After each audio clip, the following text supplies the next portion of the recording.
never played well. I just played. It could be a very frustrating. Good evening, everyone. Welcome to the Town of Poughkeepsie Planning Board meeting for December 18th, 2025, the last one of the year. Please join me for the pledge first. I pledge allegiance to the flag of the United States of America and to the republic for which it stands, one nation, under God, indivisible, with liberty and justice for all.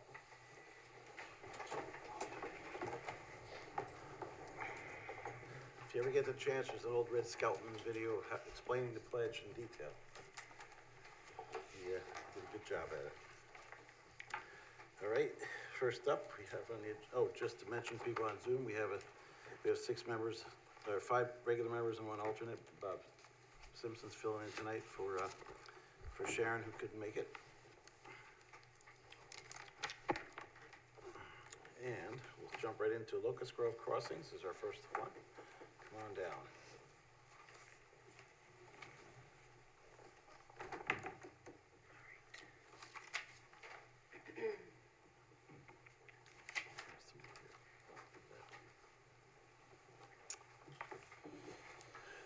How's it going? Good. Project's undergoing a few changes, it looks like. Yes, so I'm sharing my screen on the Zoom. Hopefully everyone can see that. Yep, now we can. Right, and obviously the major change you'll see to the site plan is that we have changed the shape of the buildings and how the sidewalk and access orients to those buildings. Basically, we eliminated all of the sidewalk that kind of goes around the back and consolidated all the entrances to a single point in the front, which produces a lot of impervious cover and also makes it easier to put more, landscaping kind of around the outside of the buildings for screening, since we don't have to worry about travel ways. Other than that, we haven't changed any of the drainage design, any of the sewer, anything like that. You guys had some comments. Still hasn't popped up on the screen. It's just, Yeah, it's interesting. It says that it's It says you started to started, share, but it hasn't there worked we on. go. There we There go. it is. All right. Yep, slow internet. There we go. Much Got there. So same number of units in each of the buildings, still 2-story buildings. Hopefully, if I switch to the architectural, you can see the new architectural renderings of the buildings. And you guys gave us some good comments. We don't have any questions. We're gonna make the changes and hopefully be ready for the next meeting. Yep, change the architecture as well. All right. Let's get into it, Kristen. Great, thank you. Thank you. I appreciate the quick overview, especially being a little under the weather this evening. It is on for a seeker consistency review, amended site plan and architectural review. I did outline for the board's benefit the items 1 through 8 under the seeker consistency review, part of your recommendation, the items that we're changing, or at least just drawing your attention to items that might have been improved or eliminated. And then, so I had spoken to council. We're not changing the negative declaration. It's just the board would be adopting a resolution to grant a seeker consistency determination this evening. My amended site plan comments are very minor, pretty technical. I think, as you acknowledge, you'll be able to address those. I know lighting was one of the concerns the board had raised on the north side of the property. Yep. And then there was just some concern in particular related to the parking changes, or the minimal parking changes on the middle part of the property, or that in the center area where the recreation area is proposed. There's a chain link fence, I believe, around the playground area, and then there's limited snow storage. And just a little bit of a concern about how you're gonna access that, but of course that probably comes down more to property management when it comes time to managing landlord versus tenants. But we'll be looking for a response and all that. We're hoping we can show a couple more areas where we might be able to carve out some space for that. So. Great. Yeah, so for tonight, the application is on for a public hearing. Staff's recommending that the board open the public hearing, hear any comments, potentially close the hearing, adopt a seeker consistency review resolution, and adopt a resolution to grant conditional site plan approval. And then you would also be conducting architectural review. All right, thanks, Kristen. Remaining comments from engineering? Yeah, we had a handful of comments, nothing too major, mostly, high-level stuff. The project did previously prepare a SWIP, and they do currently have, coverage under the construction permit, Speedy's permit. We did want one clarification on the building overhangs for the entrances and the amenity areas to see if that was included in the calculations for the reduced impervious, just to make sure, as that may affect, the SWIP and the prior, zoning variance that they received. We do also want to make sure that they review the watershed maps to see if any of the previously designed drainage areas are changing with the new layout, and that if so, they update the SWIP accordingly, to make sure that the underground practices are all receiving the right flow. We did make a comment about health department review. The utilities aren't changing a whole lot, but they should at least be, I'm sure they were circulated on it, so they should at least comment whether or not they need to reapprove it or not. All right. We did want to ask a question about the ADA parking for, I think it's 2 of the buildings, to see if it could be more centrally located. Yeah, we're planning to just move them down, like Okay. you suggested. To I put wasn't sure if there was a reason why, or It was mostly just, they were up there before, before. and that's a smart move, we'll move them down. Okay. That won't be difficult. Simple enough. Yeah, And then one other comment about coordinating with the fire department about the FDC locations with the new layout, so Yeah, pretty minor stuff. sounds good, so nothing that prevents conditional. Nope. on your end. We're confident with that. All right, thanks. Thanks, Bobby. At this point, I move we open the public hearing. Second. Moved and seconded, all in favor? Aye. Opposed? Motion passes 6-0. And we have one person that has signed up to speak, and then we'll open it up to others. Sean, Before you start, Carolyn, if you wouldn't mind unsharing your screen, Sure. and then maybe if you wouldn't mind just having a seat in the audience so people can come up to the microphone, that's, thank you. first one is Sean Jackson. Welcome. Good evening.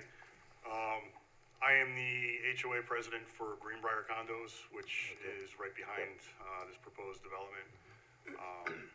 Couple things that, I know we're well into the approval process for the project, and it's not going away at this point. When initial notification was made to our property for public hearing on this, you're going approximately 200 feet, and you're only going to the nearest door. That entire property is one address point, and the entire property did not know about this project. It's been here since 2018 We were never notified as a whole. as a whole. The property owners were never notified as a whole, to have the ability to come out and object or approve of this project. I will say we do approve of it. We're not in any objection. We've actually been very cooperative with the developers, signing off on a couple of easements for them. Yeah. let's do that. Our major concern at this point is we are 92 units, you're putting in 32 more. We are approximately 150 cars moving in and out of our parking lot every day, and now bringing another approximately 64. The traffic on that already small driveway is already hazardous, especially with children and a bus stop located right on Route 9. We spoke to the developer as a board back probably a year and a half, 2 years ago, and requested that they possibly move their entrance off of Route 9 and said that that was not possible. The proposal that we're asking this board to maybe consider is there is a back entrance to Greenbrier Condos off of Priscilla Lane. It was the original entrance to the property. It has been closed for years. It can be reopened with a matter of removing a chain. It would make it safer for our residents. It would make it safer for anybody exiting the property, for our residents, and potentially move a very dangerous bus stop off of Route 9 and allow a bus to come through and exit out the back. So our concern is safety for our residents at this point, and even the residents of the new development. There's way too much traffic on a very small driveway, exiting onto a very busy road. So that is what we're asking this board to consider, if they can do anything to help us out, or if they can push the developer to make suggestions to the town to open that back entrance and let us use it. Why was it closed? Weren't aware of That it. was an emergency access only. I actually had a conversation with the highway superintendent a couple of years ago. They do not want to open that, road, Okay. back to day-to-day traffic. That's what I understand. I don't make that decision, but, The original reason to close that was because the residents did not like the traffic. yeah, and it was supposed to be emergency access only, yeah. Well, it was the original main access to the property. Oh, yeah, it looks. Has anybody had a conversation with them that they now know we're putting this other building in? That may Yes. change their minds. Yep, this would be the third time it's before this board. Yeah. It's been in various forms for about 8 years, I think.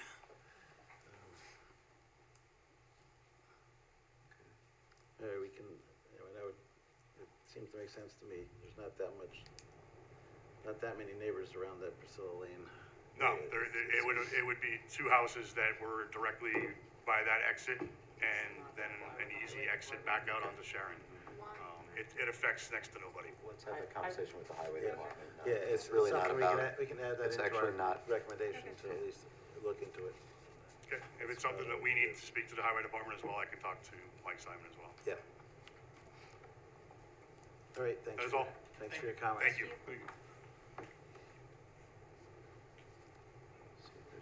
All right, anybody else? Come on down.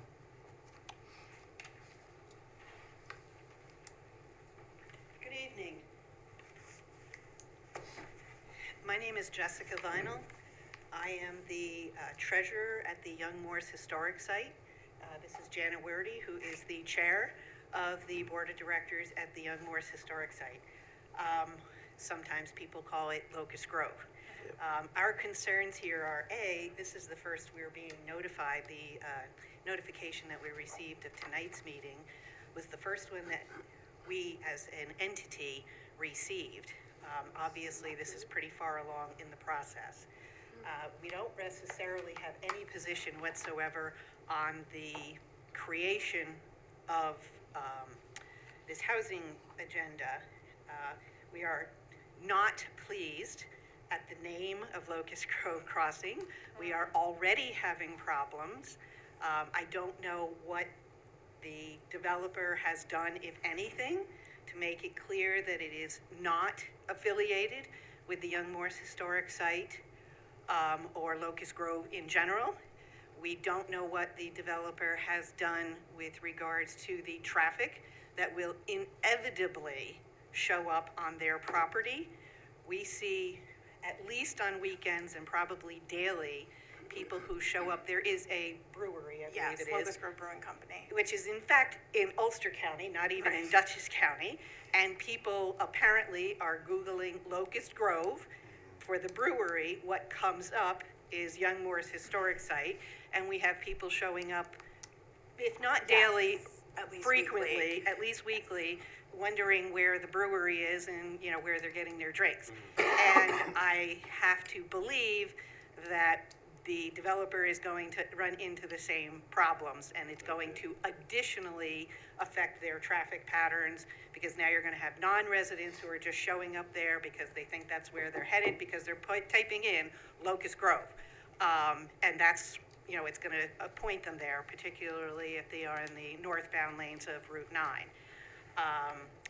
You know, Yeah, so we are also very concerned about, you know, the public's perception of, is this somehow connected to the Young Morse Historic Site, or also known as Locust Grove? Locust Grove is the name of the historic house.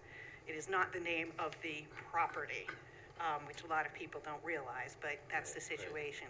So that is, unfortunately, we haven't had an opportunity. I understand that it's now being called Locust Grove Crossing LLC, which means they've already filed their documents with that. But we are hoping that some of that can be addressed, and perhaps the developer could be in touch with us, and, you know, we can work out some things with them, I mean, basically. yeah, the So- LLC doesn't have to match the name on the sign. Right, well, and that's, But you know, let's something, if they see want to, what- you know, in those kinds of things, we're not looking to, you know, increase their traffic or anything else like that, but we are also not wanting to be Confused, at yeah. least in public perception, affiliated with a housing development. That obviously is not our mission, not our goal, not our job. So that's where we're at with it. All right? Thanks. Thank you. And might start growing hops in the garden in the back there. And open a brewery. We don't know what was in the county yet. Yep. Anyone else wish to talk? Come on down. So is that the name everybody gonna sign, as far as you know? What's that? Is that the name they want to sign? I believe so, but we could, I don't think we can control. How you guys doing? Good. My name is Steve Common. I live at A2 Greenbrier. I believe this is at least the second open meeting you guys have had to the public. There's been quite a few. More than that, yeah. Because it's been, as you said, it's been on for 2018, I think. Right. I live close to the entrance, so I was one that received it, but like again, this is the only time we've ever been notified out of all these 92 units that there's anything going on here with meetings. I came down here after I heard of a meeting, and I went to the clerk's office, and I said, why weren't we notified? They said that we were notified, but again, like he can contend and other neighbors contend, nobody mailed out anything to us about any kind of meeting or any kind of questions and answers about the property. So with our complex, I think we have like, what, 15 school kids that walk up and down our road to go obviously to the street for the bus stop. So now you're adding another 60 so cars coming and going there. When the people leave, they wait for the red light to cross all the way over to catch the light to go south on Route 9. So leaving there is a disaster alone with the cars we have, and it's narrow. So it's only 25 feet wide, the entrance. So it's very narrow for cars to come in, let alone the fire engines, which we were trying to get also through with the back entrance to make them easy to come through, as well as the school buses, instead of having the kids on Route 9. So I don't know why it would be a problem to open it, but that's not for me. Yeah, that's, as we said, we'll try to make that suggestion. Yeah, it's just a narrow bottleneck there. And I talked to the DOT and they refuse to have anyone cut the curb to make an entrance on Route 9, which doesn't make sense either with this. I get it, but I don't get it because you guys are allowing all these units to be there. Yeah, it's just, I don't know, it's not right that we weren't notified about it and you're adding all these cars to a little entranceway. That's it. Great, thanks for your comments. Yeah. Anyone else? No one in the room, anyone on Zoom? You can unmute yourself and speak, or if you're on video, just wave your hand. Seeing none, I move we close the public hearing. Second. Moved and seconded, all in favor? Aye. Opposed? Motion passes 6-0. All right, let's go around the board for final comments. Come back up. Yep. Peter? First, I think we should assure everyone who has spoken here tonight that all of your concerns are, I think we should look at. Yep. And take under consideration, we'll follow up on every one of them to make a determination. If there's anything that we can do that makes sense, then, we'll do it. Right. Yeah, the approval process, it's a conditional approval, so that means they have to look at all these conditions and our suggestions, et cetera, before we sign off on it and move forward. Having said that, we've always liked this project. It's a nice addition to the streetscape there. It's well laid out. It's a nice design. Something that's going to have to be addressed is the snow storage. I mean, unless I'm mistaken here, and I've looked at this, with a magnifying glass, I only see 4 areas here for snow storage. Is that correct? There are 5. There's one at the southern end of the Okay, Central there it is. Island. There it is, but right there. yeah, we had just marked out those. As a practical matter, that is just not the functional plan. Agreed. So you're going to have to come up with something that makes sense, because even if it includes hauling the snow away, when we have a significant storm, even an insignificant storm, the areas that you have allocated here are just not adequate. I mean, we want to put that note on the plans anyway to haul away if for significant events. Is that gonna be on this plan? We usually add that to it, so. Thank you. All right, thanks, Peter. Nicole? Like Peter said, if we could just get a little bit more clarity on some of the concerns that have been brought up. Do you know for certain that, this would be called Locust Grove Crossing? No, that's, I would have to talk to the developer. I'm not sure that they are very fervent on the name. Okay, so it might be named something completely different. Yeah, it's very possible. The name was That's- from the prior developer, and then Right. And they that's the, bought the LLC, so it's it's. the LLC, right? Yeah, exactly. And I think it was more just an identifier from 8 years ago when it started, so I'm not Okay. sure that they're very firm on that. Okay, and, like we said, we're not sure whether or not we could do something about Priscilla Lane, but we can have those conversations. I did want to just mention, we are widening slightly the main entrance because we know there is a concern of, it's already a pretty narrow driveway. Right, Right. and So we you're are- improving the road, yeah. Yeah, we are widening like the main connection to Route 9. We got approval from the DOT for And the that. sidewalk is new too, right? Yes. Yeah, so. Yeah, so then there will be a full sidewalk all the way along that drive, so hopefully the kids can use that and not have to worry about being in the road, Right. ideally. Yeah, that went all the way back to Greenbriers, I remember, we Yes. wanted that to happen. That was the intent, Okay. to give people access. And then the only other thing that I had was about the lighting. Yeah, we know we have to revise. Okay, We had one day to do that, so, okay, so you're working on that, all right. Yep. Sounds good, thank you. yep. Thanks. Nicole, anything, Rocco? Just clarification, who owns that road? Who's the owner of that road? I believe the road is almost entirely owned by Greenbrier, and we have a easement Right, permission of a total of, I think, 35 feet between the two easements to use that roadway. 35 feet in width, so In then total you've width. added 10 feet. Now, could that be widened by these guys since they've gotten easements? I mean, is there land onto the north Yeah, side? I'm not sure that we wanna widen it, I mean, from a safety perspective, I'm not sure that that's I mean, gonna what we make added it was, safer. well, we added was the sidewalk going all the way back. Right, but the sidewalk is on the south side of the road. And it's isn't buffered. it? Yeah, it goes back to Greenbrier. Right, I was thinking to widen the north side of the road, since they were saying that it's so narrow there.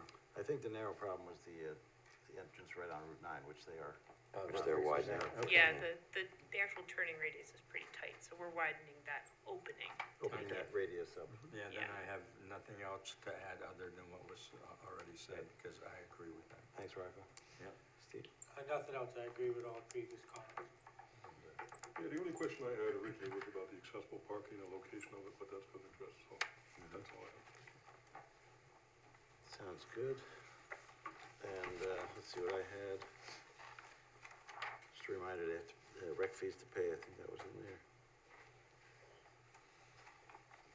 And, it looks like the landscape screening was sufficient to the south. I was just checking the east as well. Yeah, we tried to add a few more now that we had some more space for removing the sidewalks, so tried to add Yep. more screening everywhere we Yeah, you could, got a lot of- basically. A lot of trees in here. It's pretty generous. Yep, looks great. More trees is generally better. All right. I think we're ready to move forward then. Okay.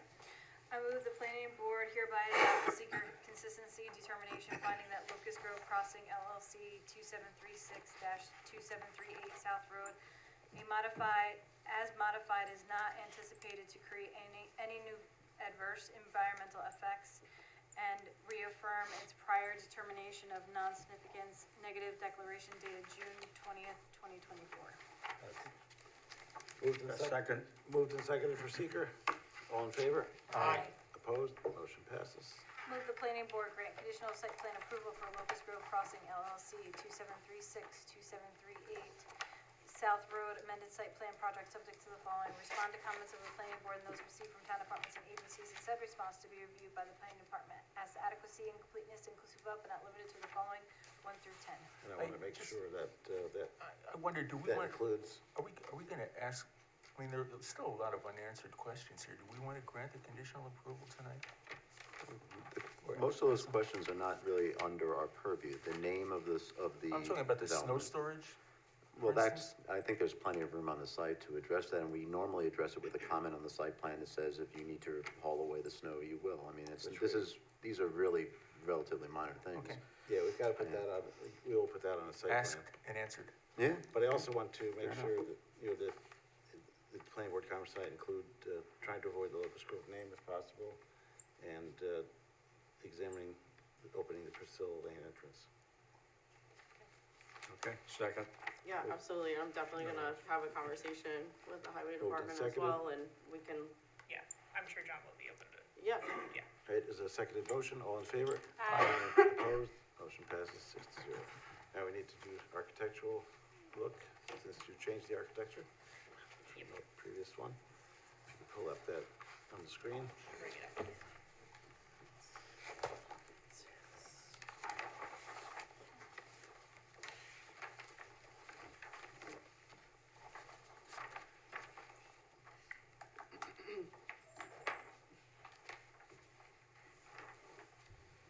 All right.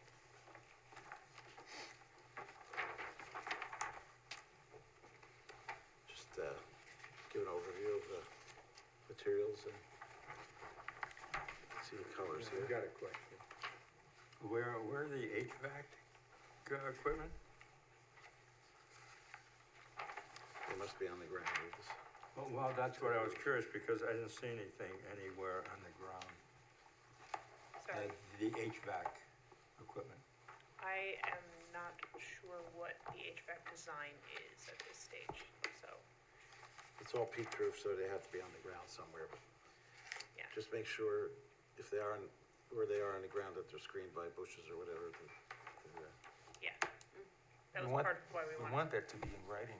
Yeah, that would be a condition, so we would do it, a conditional architectural, approval, and I Right. can make sure that, if you're comfortable, I could review that as staff, and even Yeah. run it by the chairman. Yeah, that's a good Well, thing. I've got a comment about that also. If they're not on the ground and they're the units that are hanging on the outside of the buildings with the individual units in it, it's in every room, I'd like to see where those are. I don't think they're gonna do that. Well, but she doesn't know what the HVAC plan is. Yeah, we have to. look at So that. that's why Yeah, I'd like to true. make that a condition also. I mean, you know, I'm looking at it, and I'm saying, okay, where are they? That's typically not done And anymore these we days. should also spell out the type of screening that we want. What type of screening do we want? Probably bushes, Evergreen, yep. The some type of boxwoods, evergreen. something like the boxwoods we have for screening already would be, Yeah, boxwood, they're evergreen. yeah, Yeah, and The they're, problem is that they're very slow growing. yeah, So probably, I would say like a dwarf arborvitae or something like that would be more appropriate because it would cover you get full coverage. They're hardy and they would do the job. Boxwood, small, they're very slow growing and probably not really what we're looking for. All right, and then, we could have, Kristen review that as part of the conditional. And then the placement of them as well, that they're not in everybody's face. All right, what are materials, can you go over? yeah, so we're planning to just do a simple plank siding, the roofing will be Already the same gray shingle, shutters are gonna be blue wood, and then certain portions of the exterior will be the stone veneer, and then we're keeping all of the trim and accent colors, it's just white. All right, overall looks pretty good, the change from the previous design, but, looks nice to me. Anybody else comments on the architecture itself?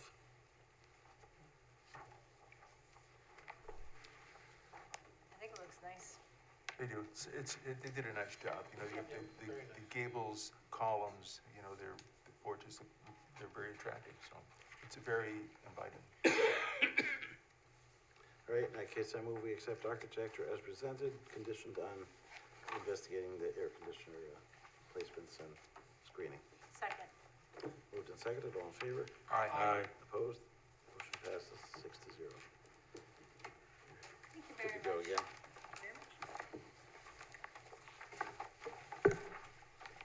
Happy holidays.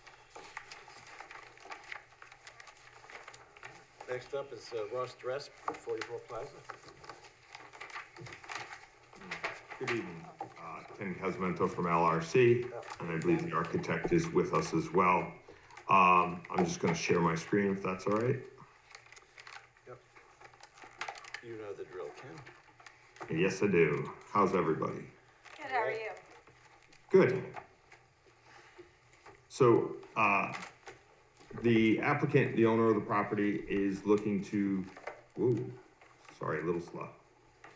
Redevelop the empty Big Lot space, with Ross Dress. It's a 33,000 square foot space. Ross Dress is taking a portion of it, approximately 22,000, square foot space. One of the things that was requested is the large landscaping area in the front of the plaza. Push parking from the immediate front of the store further away. And it appears based on the existing conditions that these areas that are identified currently as shrubbery areas were at some point, we don't have any record of it, a parking area, because there's curbing on the back side of it. As you can see in the drawing here, it looks like a curb was just put along the drive and then filled in. So what we're looking to do is really kind of put 8 spaces back in that area there and take an equivalent of the hard stamped asphalt out and create a more attractive landscape space along the front. One of the 2 things that we're also doing is fixing on the front of Ross Drive on the bottom of your screen here, a curbed, current situation where the sidewalk and ramp discharges right into the middle of the drive aisle. So we're creating a safer pedestrian pathway through the middle of the island, removing 2 spaces over there to accommodate for pedestrians coming through into that space on what would be the bottom of page here. We did note some of the comments from staff about the striping in the islands. This particular one here was already slated to be removed. But the question on Love Road, we will address and address that crosswalk there and put appropriate signage as well. Great. Little to no changes to the overall building other than some architectural changes to the front of the building, which we can explain a little later. But the rear of the building stays operationally the same, except for we do have to bring some new services, water and sewer, into the building so that each of the tenants have their own service that we have on the plans as well. Okay, that answers one of my questions. So that really is, in a nutshell, relatively short, but not a large change, but just in front of the board. We do recognize we'll have to come back for signage. Chrissy pointed out some of the signage documentation there, so we will likely get an application together to support the signage and head to the ZBA at a future date for that sign. Yeah, it's a bit much for the town code. And good to see the building reused, that's good. Let's go to, Yes. Eric. And they've worked really hard to get Ross here. It's a pretty big to do to get him in there, so I know the owners have been working really hard to get that space filled with a really good tenant.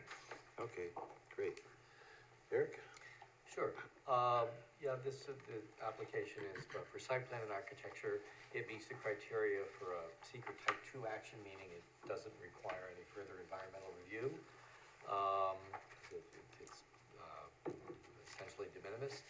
I guess our comments are pretty straightforward. There aren't a lot. A couple of technical items. We did have 3 suggestions in our comments for the board to discuss with the applicant, they're there for the applicant to do if the board agrees, subject to the planning board's discretion. One of them was to, in number 2, to show they're fixing up 2 of the crosswalks from the sidewalk around the building, but one that really needs it is at the southwest corner of the building. It's the only pedestrian pathway to Burnett Boulevard, and there is an existing crosswalk there which is deteriorated and faded away. So we recommended that the board see to. Is that what Ken was talking about? Yeah. Oh, okay. Yes. All right, yeah. Yep. That's what I thought, that. yeah. So that's good. And then we also suggested that we were also recommending a traffic calming design be considered for some of the crosswalks, because some of the traffic there is pretty fast, and oftentimes we'll see little bump outs, if not curbing or striping, that would narrow the roadway at that portion, which is a typical traffic calming measure. Eric, can I comment on that Or a for a raised, quick second? or a raised crosswalk? Well, we we did talk about a raised crosswalk during the pre-app, but they really did not want to have that. Yeah. I presume because of snow plowing. Snow plowing. I think it was the fire department, actually. No, the too. fire Actually, it was the fire department that Yeah, didn't want it, and, They and, adamantly opposed to it. Yeah. and that was my concern over the bump outs as well, impeding in the aisle width, because they were making sure that they had enough room to move through there, and, so, you know, it's been that way functioning for a long time. I'm concerned about putting a little bump out into it without moving the entire drive aisle to narrow it from 30 to 28, you know what I mean, that you're asking. Well, one is 28, I don't know, I guess I would suggest doing, it's not critical, but I thought it would be worth considering and with feedback from the town engineer as to feasibility. All right. Anything else, Eric? And then, yeah, just because the district does call for parks, commons, and amenities, the application shows 2 benches to be removed. It's not clear if they're gonna be replaced or not, but we suggested that those benches be replaced and perhaps some additional ones added to the sitting area, added to the landscaping area. All right. Yeah, I think having the bench there is nice. Yeah, we can address that by putting 2 benches in and creating a little sense of space. And I'm sure you might find a spot for a little bike rack loop as well. All right. Thanks, Eric. Go to Bobby. I'll keep it short, we didn't have any comments. That's even easier. It did say But we no can comment. certainly take a look Say at no whatever comments, yeah. asked us to. All right. At this point, I move we open the public hearing. Second. Moved and seconded, all in favor? Aye. Opposed? Motion passes. Let's see, anyone in the audience here or on Zoom that wish to comment on this application?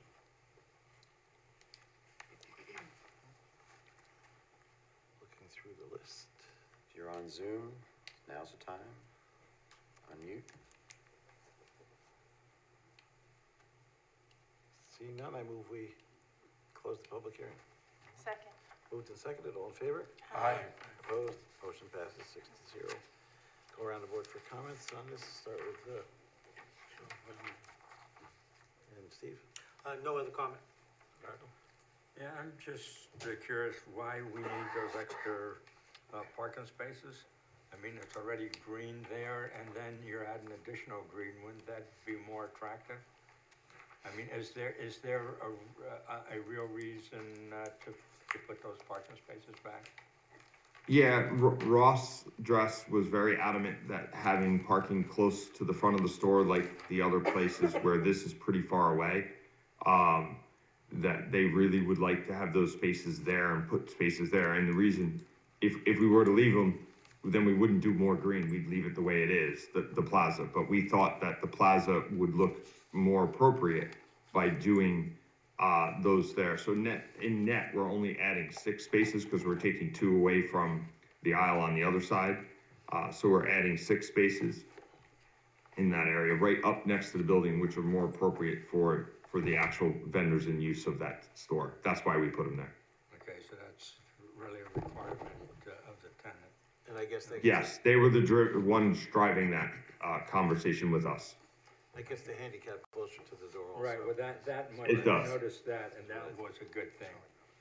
Yes, And that there's enough space there, Bob, for the cars to come in and out? Yeah, it's right in line with the existing spaces, so it's not making it any worse, I would say. Okay. All right, that's my only comment. thank you. Nicole, anything? You mentioned that you'll have to come back for signage. Did you have any lighting info? I mean, it'll go to the ZBA for Yeah. signage, I guess. There is, some lighting, and I see, Rob is on the phone, he might be able to speak to the lighting on the building. The existing pole lighting would remain, we're not changing any of that, that was parking lot lighting. There is some sconces that I believe that are going on the building itself. Okay. All right, yeah, I didn't really have any other questions. I think this is a good, project because it's a corporation. I looked these guys up. They have over 1,900 stores. Their headquarters are in California. It's a fashion for less company, and I do at first I was against the extra parking, but after looking at the site, because it's right down the road from us here, it is true that, you know, if someone was handicapped, they do have to actually come a little bit into the store because you have that bump out area.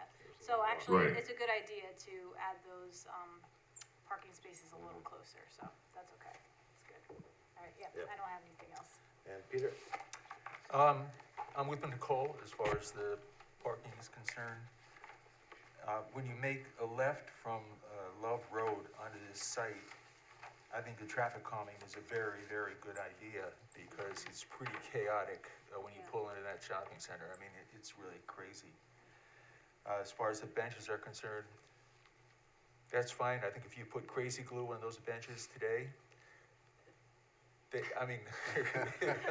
you would find no sign of anyone ever having sat in those benches probably for the next 10 years. But I mean, it's just in case. Yeah. It doesn't hurt to have it, so Yeah. it's fine. And it's great to see the space occupied. Yep, Yeah. that's the main thing. Was there a trash enclosure somewhere? That's what It's the existing one in the back that's gonna remain behind the building. okay. Didn't quite see that on the plan, I guess. I missed it. There's a compactor that is there on the back of the building. Okay, great. I think everybody else has said everything I was gonna say as well. So when you're subdividing the other building off, you're giving that separate water so they can put their own bathroom in if needed, I guess. Correct. Or separate water sewer lines. All right, The individual to each of the unit, the existing ones will remain for the Ross dress, and then we put a new one into the the future tenant space yep, while we're in there. great. And, the only other thing is, I guess that's it. Okay. The signage, that you have to go to ZBA for that. Yep. Did you close the public hearing? Yeah. You ready? Yep. Okay. I move the planning board determine that the proposed action meets the criteria for seeker type 2 action pursuant to seeker part 617.5C18 requiring no further environmental review. Second. Moved and seconded for seeker. All in favor? Aye. Opposed? Motion passes. Move the planning board grant conditional site plan approval for Ross Dress at 44 Plaza application subject to the following. Respond to the comments of the planning board and those received from town departments and agencies, and said responses to be reviewed by the planning department as to adequacy and completeness inclusive of but not limited to the following 1 through 4. And that Second. And that includes the, looking at the benches and the bike rack. Yeah, second.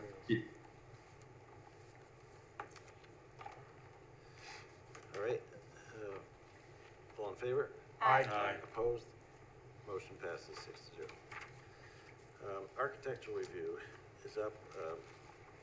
that includes signage, what are we gonna do here? If, Recommendation. the board might wanna just defer it, Okay. since they're gonna, defer it Yeah, I pending, think we need to pending defer ZBA architecture, but- review. Is that, So, and may I ask if we have the architect here and he's prepared to talk through the actual architecture itself, the architecture wouldn't change, only the size of the sign on it. I guess It's we- not gonna change. We might be able to do conditional based on signage, based on it going to ZBA at your own risk. Okay.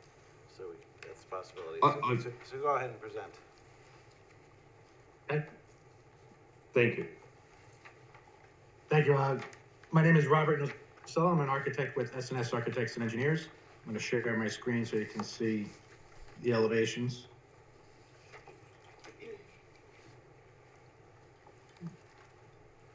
All right, we've got them up. Hopefully is that coming through? Yep, we've got them now. Okay. All right, so you can see here in the photo, this is the existing building with previously occupied by Big Lots. As you can see, there's a large overhang across the sidewalk that protrudes from the building. We're basically keeping everything intact, but we are adding some elements specific to Ross Dress for Less standards. So you can see here, this area here is being constructed. We're adding 4 decorative columns to the front around a new glass storefront entrance system. And basically, this is going to be an EFIS-clad entrance portal, if you will, applied to the existing structure. So it's comprised of cream colors, some tans, some browns, and we've got some masonry on the base of these columns. And basically, that's to brand the building to match the Ross for Dress look, Dress for Less look. Building a little bit of a parapet here, so this entrance portal stands a little bit taller than the existing facility. This is the west elevation. On the north elevation, a much smaller applied panel to the side of the building. Again, a place for signage. Kind of wraps it around. Correct. So basically, the elevation is going to be altered on the north and west elevations. The existing portion of the building that we're not touching with EFIS or brick will be painted in a similar color scheme. Ken had mentioned some sconces on the building. So you can see here to the right and to the left of the main entrance portal is basically, it's a quarter round sconce just mounted to just kind of highlight the portal itself. It's not high intensity light. It's really just a wall wash on the facade. All right. How far out does that entrance addition stick then from the? It's really, so you can see here on the Yeah, I see the side elevation here on the south, this horizontal stripes, that's the existing overhang that Big Lots has, that large mass that overhangs. We're just building those columns below it. So we are adding, 4 to 6 inches, depending on how much insulation we need to create the depth. It's not. Got it. And there's a small cornice here. So it's basically, it doesn't protrude out past, into the street or anything, especially with the new site work that's going in there, there would be no issues. Yep, that looks good. All right, thanks. Any comments from Okay. board members on this? The size of the letters, Yeah, That's what they I have to don't go to think the ZBA board now. has the jurisdiction to look at the size of the sign, but the board does have the jurisdiction to look at the overall appearance and materials of the signage as part of its architectural review. Are the letters lit? How's the lighting at night for these? Are they backlit or? I did, let me see if I did not, we did not design the signage. The Ross Dress for Less has their own signage vendor and consultant and designer. But typically, and I'm looking at their drawings that they gave us, so that the letters would be internally lit. So they're basically just gonna glow blue. It's not like there's no lights shining onto the signs or out from the sign or anything like that. It's all internally illuminated. All right, we're gonna make sure there's no uplighting because that's our town code. Yeah. to avoid that. Well, the wall washes, are they? Yeah, that's what I was gonna ask about. Are they, are you able to provide, the board may want to get some information on the intensity and the direction and whether there's colors or not for the wall wash lighting, because we don't know anything about. what Right, it's so, gonna look like. so I got from the manufacturer, so these are, let me, give me a second, I will.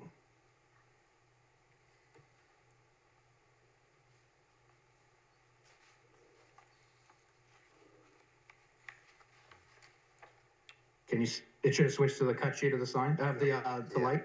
Yes. Okay, yep. So basically, it protrudes 10 inches, it's 20 inches in diameter, so you can see here, it's kind of a half circle Yeah. uplight. It's a small 50-watt sign.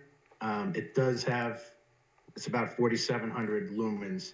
I did speak to Ross. If there's an issue with your uplighting requirements, they would be amenable to rotating them 180, so they would kind of wash downward instead of washing upward. Okay, I think we want to do that. I think that's gonna be required by Yeah. zoning as well, you can't have uplighting, so.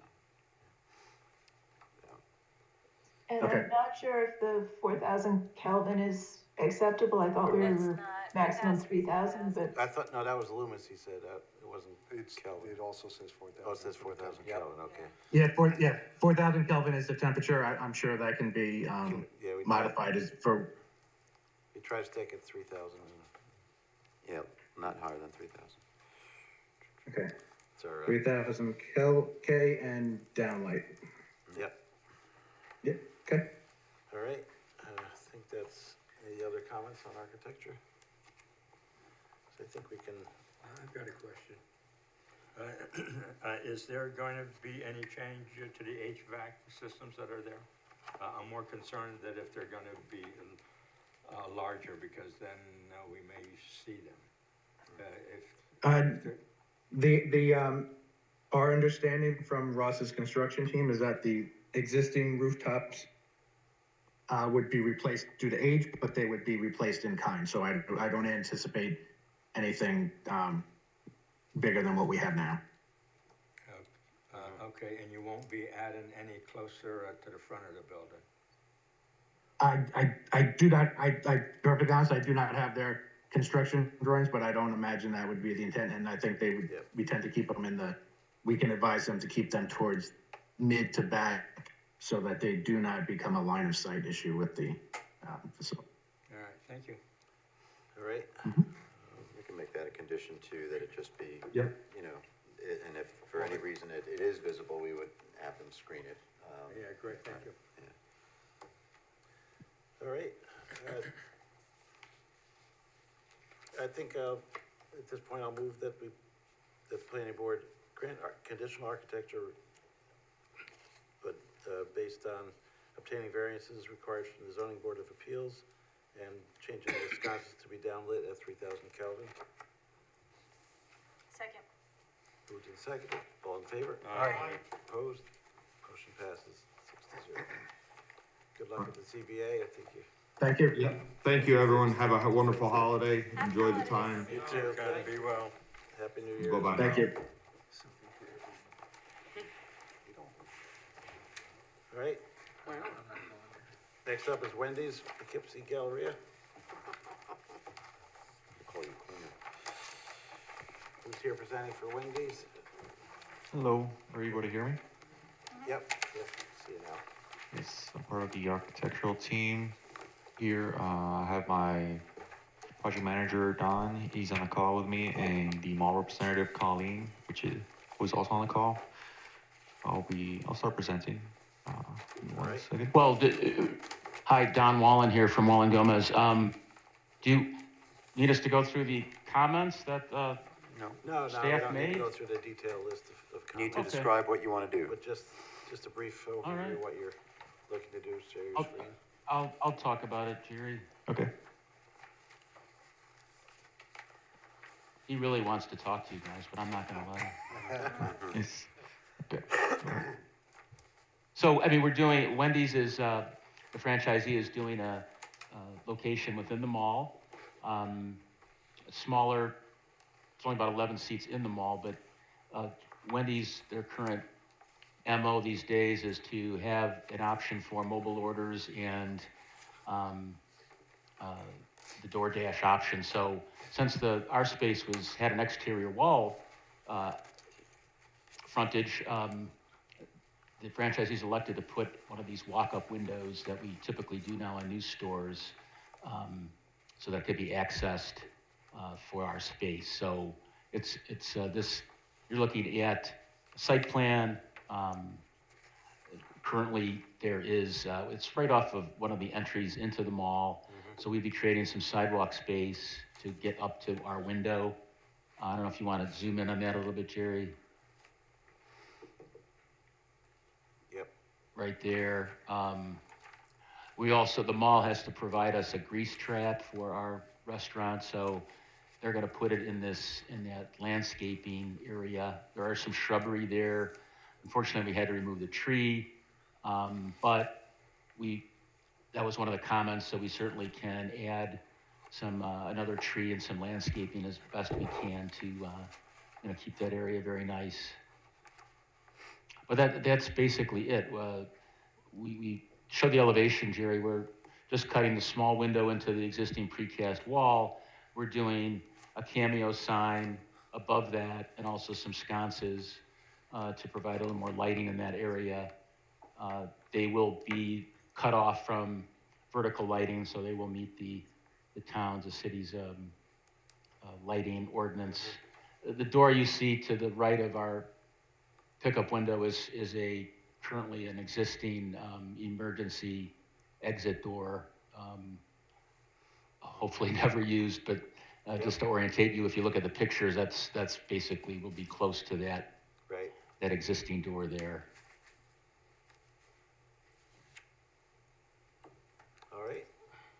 Seems pretty straightforward. Eric? Sure. Let's see. Thank you. This is for site plan and architectural. It's type 2 for seeker, no further environmental review. Pretty minor comments, there's not much to it. We did have a couple of comments. The nearby crosswalk and stop bar that are shown on the plan don't actually appear in the field, so one of our comments was to refresh those. They faded away? Yeah. And then I think he addressed the comments on lighting, so we'll just need to see those on the plans in follow-up. Landscaping, there's actually more than one tree in one, but there's a number of bushes there now, so we recommended that they replace an equivalent number. The engineer had mentioned that it'd be good to find some way of directing people to follow the pathway rather than cut across the landscaped area, so perhaps the additional bushes could be arranged to do exactly that. Yep. One clarification in our comments, there are two typos. In number 7, the required parking spaces dimensions should be 9 by 18 feet, not 9 by 10 feet. We're requesting that they show the mobile order signs not to conflict with those space requirements. Not just for smart cars then. We thought all the cars were Mini Coopers, so Yeah, that's that's okay. And then there was a typo in number 6F. We thought to expedite at the end of the project, there's typically an as-built survey requirement, which seemed overkill for this project. But partway through the italics, it says a stamp certification of a red line markup should be, I spoke with the engineer, it should be a stamp certification of a record drawing of the site plan. And that'll just help smooth things at the end. All right. Thanks, Eric. Bobby? Yeah. We have actually been working with the applicant, myself and Andy and the sewer department on the grease plans with the health department. So we would just ask that those plans be included with the site plan application. That's typical procedure here at the town. The grease interceptor will require health department approval. A submission was made, last week maybe, to the health department, and I know it is under review by Mr. Aldrich. We also did ask for some no parking sign to be added at the curb island near the fire hydrant, just to prevent, people from parking there. And then Eric already mentioned our comments on the landscaping. And then we did also have comments on the lighting, which it sounds like we can address, with just some cut sheets and see what they're proposing. Okay. Thank you. At this point, I move we open the public hearing. Second. Moved and seconded, all in favor? Aye. Opposed? Motion passes. Anyone, can you stop sharing your screen for a minute, see if anyone on Zoom wants to make a comment? Thank you. Anyone wish to comment on this application? Seeing none, I move we close the public hearing. Second. Moved and seconded, all in favor? Aye. Opposed? Motion passes 6-0.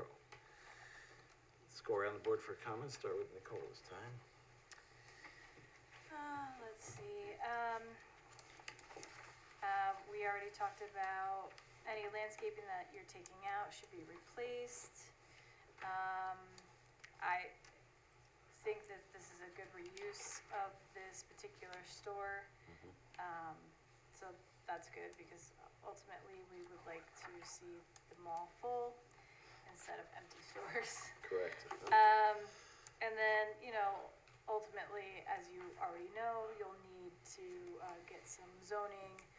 You'll have to get some, zoning for any exterior signs that you're needing for the Wendy's.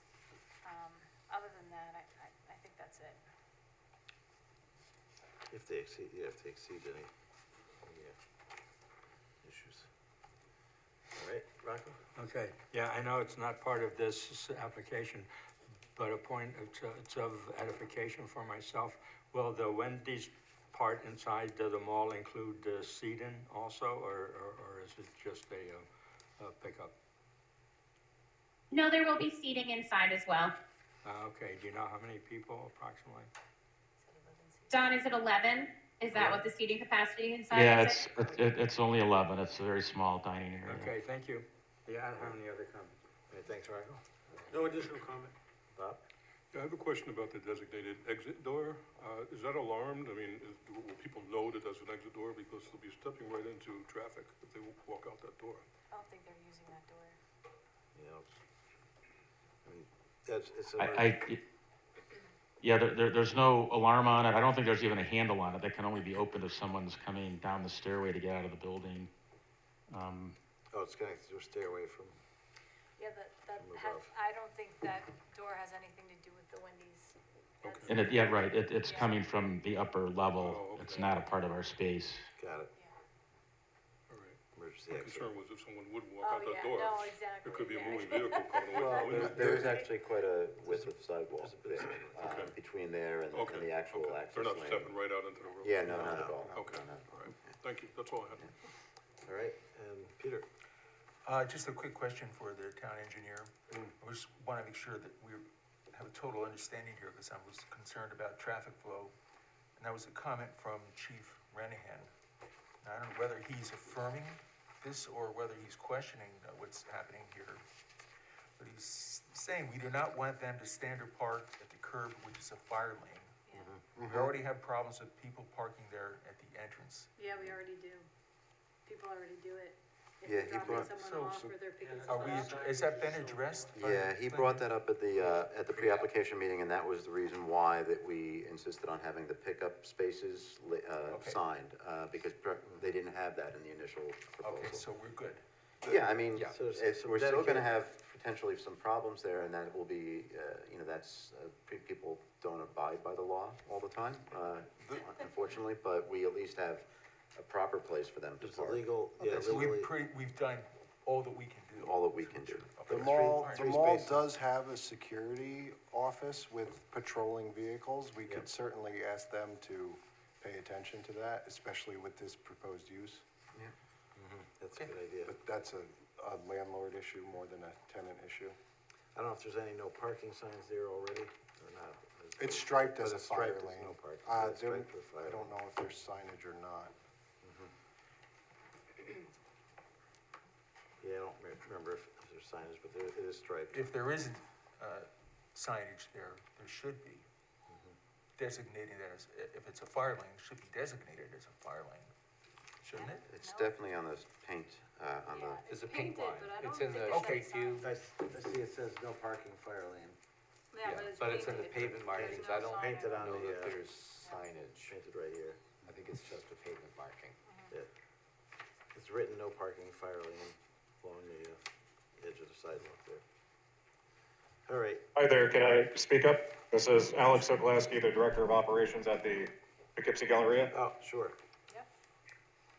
Yes, that is a fire lane. It is marked as such, and we do have security on site 24/7. So they can help with the enforcement of clearing people out of that lane and getting local PD involved if necessary. Okay, great, thanks for weighing in there. Better to light a candle. All right, let's, move forward then. Let me see if I had any final comments. Nope, that's it. The only thing I wanted to mention as part of our motion is to, for the landscaping adjustments for the correct path through, as Eric was talking, to do a review with staff of the landscaping. I mean, adding what they take away. They're adding something, but want to make sure they're in an appropriate place so people can walk to the window directly. Okay. So go ahead. This is with seeker.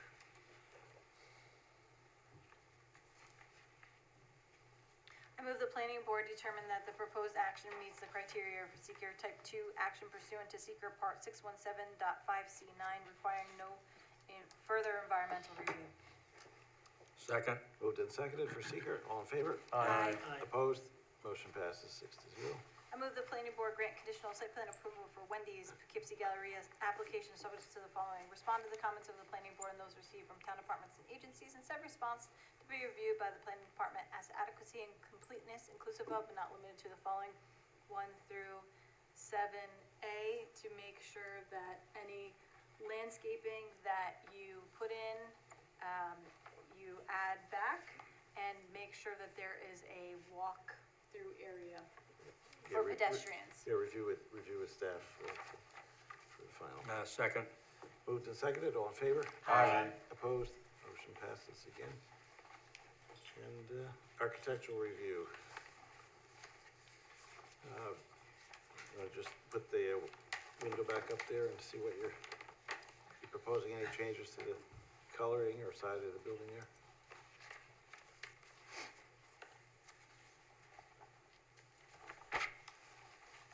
There it is. Yeah, not changing any colors.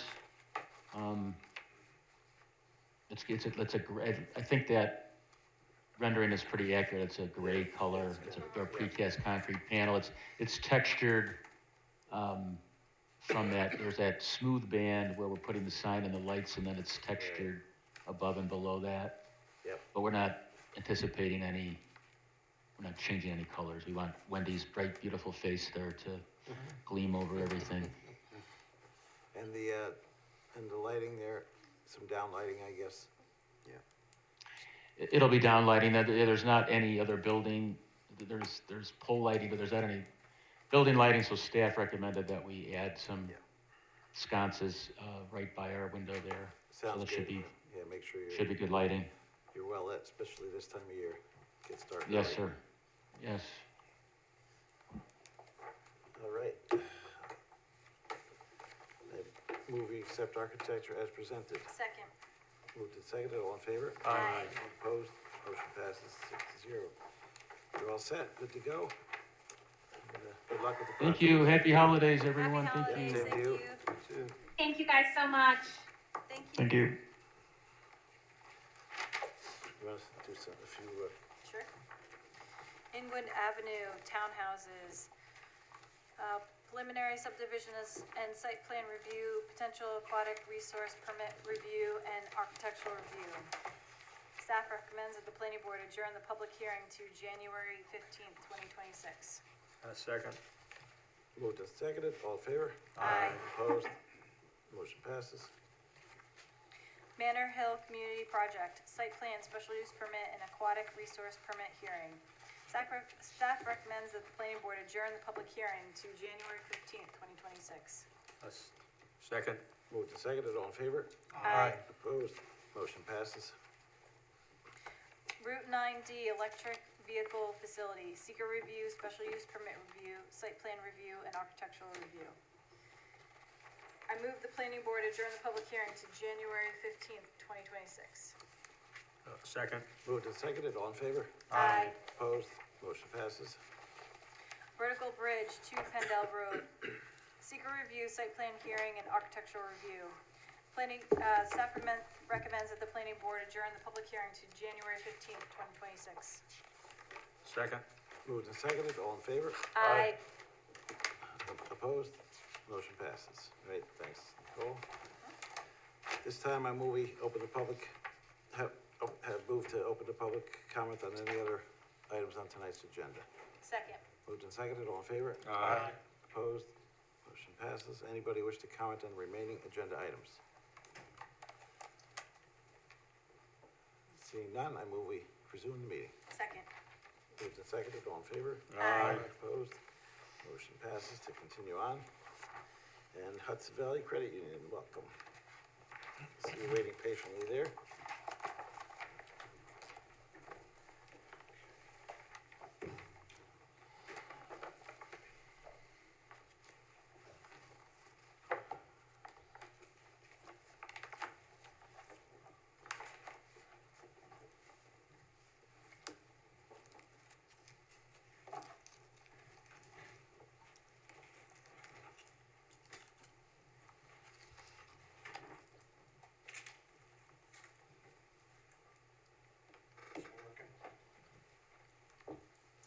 Yeah, just give it a sec. It sounds like it. Okay, There great. you go. So I don't have a PowerPoint tonight, so sorry, we're going a little old school here. Roger Keating from LaBella Associates here tonight on behalf of the Hudson Valley Federal Credit Union, or Hudson Valley Credit Union. It's taken me a long time to get that federal out of there. Yeah, same here. Here tonight to go over the proposed Arlington branch that we have before you. Just a little back to this, a backstory on this is this has been something that's taken us a bit to get here. We've been working with staff. We've had a couple pre-application meetings to kind of go over some of the topics at hand here. We've also had some meetings with DOT as well as the county highway to kind of talk about things that came up as it relates to traffic. And now that has brought us back here to this point so we can come to this board officially, so then we can kick off the process with seeker and get the ball rolling. But we really wanted to make sure that we hit a lot of topics before we even came here tonight. So I'll go through a little bit of that, but generally speaking, I'm sure you're all aware of the property. It's the former Uno's site, or Howard Johnson's, if you go back a ways, and most recently, the Mexican restaurant. And the credit union is looking to redevelop that site with a new, around a 4,700 square foot branch, 2 stories. And we're going to redevelop the site because with the way it's set up is that the restaurant had the main building site as well as a small parking lot across the street that was like in support of the restaurant. As we are looking to redevelop it, the branch site would be where the restaurant is today. So new 4,700 square foot building. It's kind of an L-shaped structure. And the secondary site, or the off-site parcel, is what we're calling the ITM site. And what is an ITM? So an ITM is basically, I refer to it as like an ATM on steroids, or a bank in a box, or I should say a credit union in a box. But what it allows you to do is interface with a live person. So when you go up to this machine, similar to what we have here today, we're able to interact directly with a teller. So it allows us to do different types of transactions and such right there at the ITM. Whereas the traditional ATM, you're really just going to be able to do deposits and things like that. I could do, for instance, like a loan payment, right, with a teller, or if I had questions regarding something, I can deal with a human being directly. So that's the general idea, is that we're gonna have the primary bank or the credit union here with the ITM site across the street. We all understand that Fairmont Avenue here is a busy spot.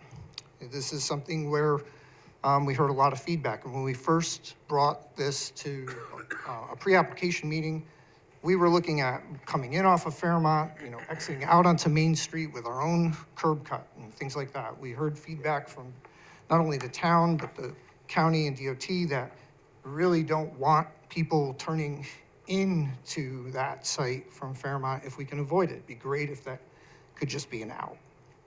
So we went back to the drawing board, had some additional conversations with staff, and then that Main Street access is, exploring the opportunities to say, well, could you talk to a neighbor and see if you could get an agreement with a neighbor to get access? And we went to that, and we've worked for the past several months with our adjoining property owners to come up with an agreement to share that access point so that we don't have to have an additional curb cut onto Main Street.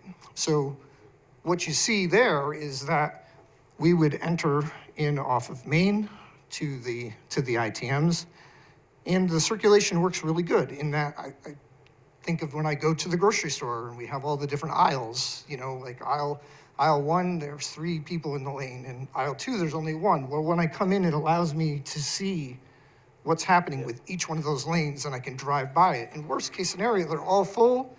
Well, I can use the bypass lane. I can come back across the street to the branch. So with that, we also had 2 exit points onto Fairmont. We made that 1, again, going back to comments we've heard from others. Overall, on the main site, we have, again, a 2-story branch. Our access points are generally in the same locations that are there today. We have 41 parking spaces proposed. We hear all the time, why does a credit union need so many parking spaces? Code says you only need 23, you're asking for 41. Well, if you've been to the branches, especially here in town, these branches are well attended. I've got aerials that I could show you of the Route 9 branch that we did a few years back now on Route 9 when we did Capola's restaurant over. The aerial there shows there's 26 cars in the parking lot in the middle of the day. And that would be 3 more already than we had, and that's not when we're having a shift change. But when we're bringing this Arlington branch over here and having the second story, it really brings another opportunity for the credit union because they see this as an opportunity to bring some additional office space to the upstairs to allow them to have some other back of house operations that they can do right here in town. And it's bringing a brand new branch with new technology versus what you see today on Tucker Drive at the existing Arlington branch. I mean, that's why I figured you're gonna have it, if you knew the number of employees that are gonna be there, that helps us. Yeah. With the parking situation.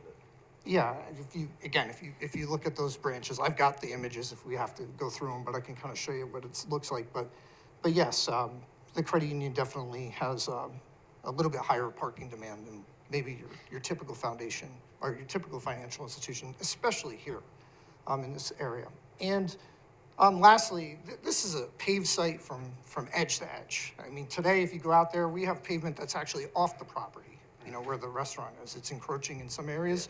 So as part of this project, we're gonna be bringing all those edges in. We're gonna be greening this up. We've got 28% reduction in impervious cover, so it's that much more green space that you're gonna see out there from what it lives today.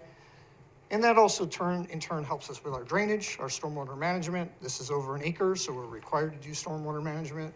We prepared a SWIP for the town's consideration, and we're using the redevelopment criteria associated with that. And the branch is not going to use as much water or sewer as, say, the restaurant. So there's existing utilities out there. They're more than adequate. We may do some new connections just based on age and such, but from a usage perspective, we're not looking at lot less. yeah, anything, a lot less, yes, when you're talking a restaurant versus the credit union. So it's a really big overview. You guys probably have lots of questions and comments. Oh, I should add, so with the adjoiner, the Popeyes, so just really quick, so we have the shared access here. And that's conveniently enough the next one, but since it's all kind of tied together, I might as well get it out of the way. So on the Popeyes side, when we work this agreement out, as you come into the site, the first 2 parking spaces, just as you come in, would be the area where we're looking to have that connection point. So today, if you were to stop in Popeyes and you were to park in those spaces, that would be, if you imagine, that would be the spot where you would drive into the ITM site. So those 2 stalls, we worked with them and said, well, we want to keep you whole as it relates to how many parking spaces you have. So we'll do a cross access and parking arrangement, obviously to share the entrance, but then also give you some parking, the 2 spaces back here with a walkway on our property to bring people back to the bridge so that they can still have the same parking count as they have today. And primarily they use those for their employees. So the manager or whatever can go over, park there, and then that leaves the spaces closest to the building there. And when I, Sounds good. so, and that's really the big overview. So I'll turn it back to you guys. Happy to answer any questions or comments. Thanks for the overview, since it's coming in for the first time here. Kristen? Yeah, thank you for the project overview. It is on for seeker review for an unlisted action, subject to a coordinated review, site plan review and architectural review. Staff did take a look at the EAF Part 1 that was submitted, just recommending, apologies for the many typos in this particular section of my staff report, but staff was, of course, encouraging continued consultation with DOT, the Department of Public Works at the county, and the county health department. And then there was just a missing detail in the application. I know, like, you can get lost in those forms pretty easily, so just looking for some information on that one item on page 8. I'm not gonna go through all of my site plan review comments. Obviously, there's a lot of discussion around site circulation, maneuverability, coordinating with the DOT, county department as well. I am not gonna step into the world of traffic. I will defer to Kevin with JMC, who is on tonight as the town's traffic engineer. And thank you for touching on items such as the parking and confirming that there are 2 stories in the building. I don't know, the board may have some questions about still further reducing the parking if it's possible, given that you are proposing the ITMs. Maybe also just in general for the work plan for this particular location, just understanding the need or, is it necessary to have the ITMs as part of this package? Just talking a little bit about that. We did obviously loop in the fire department to get some early feedback as well, just for site access. Also, as detailed as understanding where their emergency routes take them from their location over here, and understanding where, which direction they're coming from and what made sense from circulation. And again, we're going to continue to review this, but, of course, we're always looking at things like landscaping and lighting and understanding refuse, snow storage, and I think there was some EV parking potentially proposed on the east side of the property, but we are probably gonna. We're gonna move it. Right, Well, so, you need, by town code, at least, if you have EV parking, you need to have a handicap space also, so usually it's one Yeah. shared thing with this handicapped and another space. probably talk through, the layout a little bit about that with the building department as well. And then also, just if you have, the ability to share, I don't know if you have it with you, but just the architecture, obviously any of the materials you would have provided. This would be a good opportunity for the board to weigh in since it's so early in the process, provide any feedback this evening. As staff is recommending that you, as the board, would adopt a seeker lead agency intent resolution and then defer action with comments. All right, thanks, Kristen. And I would just like to point out as well that as of tonight, we did not receive comments from the county planning department for the GML referral requirement. They are still reviewing the application. There was a conversation between staff and their office. There's some concern about the focus on vehicular traffic in an area where we're trying to, continue to introduce pedestrian access, bike access, you know, and recognizing that, you know, perhaps that we also need to balance, underutilized parcel potentially, or vacant parcel, with potential future planning endeavors and projects related to the transportation network in this particular area in Arlington. Yeah, So I think there's some conversations that staff would, help to facilitate offline between now and you coming back, or whatever makes sense for you. We're happy to help facilitate as needed. I mean, there's a recent study on the arterials and what to do about them and things like that, so it all goes together there. And as you mentioned, it's a big bicycle route, you know, so we'd be wanting to see a couple bike rack loops there at least. From Main Street, let's see. At this point, I'll go to Bobby for engineering. Sure. This project will require review from a few agencies, as mentioned, Health Department, DOT, DPW. As mentioned by Roger, they will require a speedies permit for construction and preparation of a SWIP, which they have provided, and we have a few comments on. It is a redevelopment project, so they do get some credits for that. They don't have to do any treatment of stormwater, which is great. They're also reducing the impervious percentage substantially, which we love to see. As far as the site plan comments, I'll kind of just go briefly through. One thing I noted, the driveway crossings currently in that area are flush concrete sidewalk crossings across the existing driveways, so we'd like to see that maintained. It's a little better for pedestrian access. We asked for some stop signs at the stop bars. Review of the lighting with the zoning administrator, as far as, it's a very, the building itself is close to the property line, so just maintaining that light trespass. And then the flagpole, there's like a glitch in the town code about uplighting and flagpoles.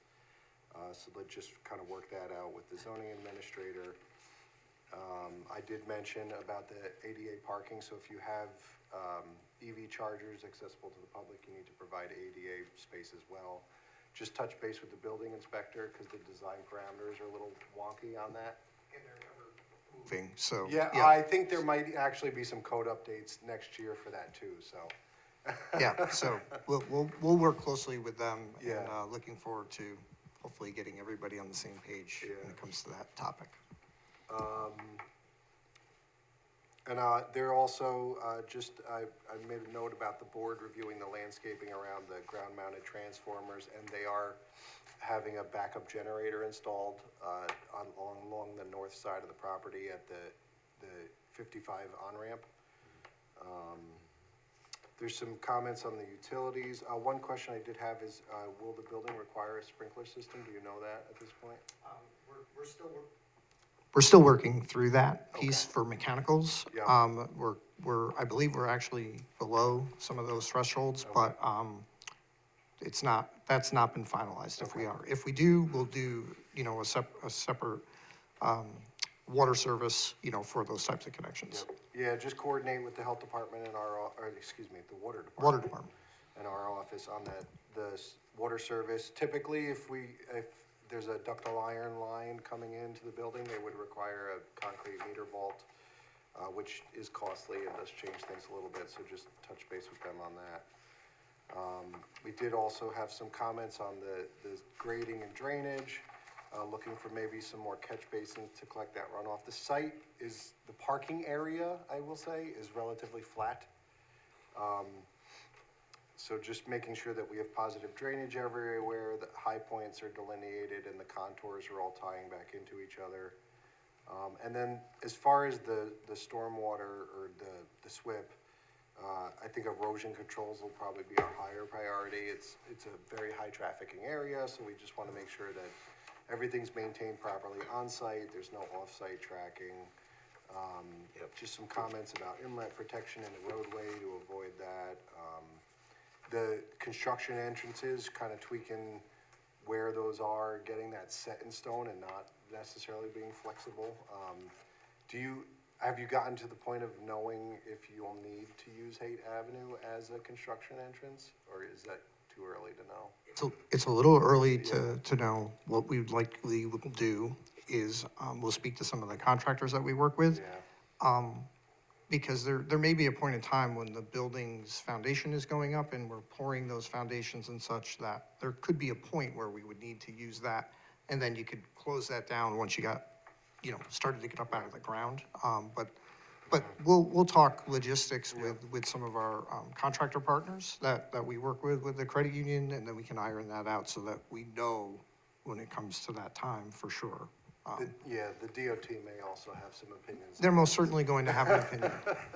So we're gonna have to do some coordinating to make sure everyone's all on the same page, so. And then ironing out a good phasing plan, because the site's tight, going from the demo of the building to ripping up all the blacktop and getting new construction in, just making sure that's all lined up and we have a good sequence there. It's a big project. But that's pretty much the gist of it. All right, thanks, Bobby. Yeah. And then just, not forgetting Kevin from JMC. Yep, that was next. And we had your letter, Kevin. You got a lot of early comments here. Can you, I don't know if you can summarize what the categories are? Yeah, good evening, everyone.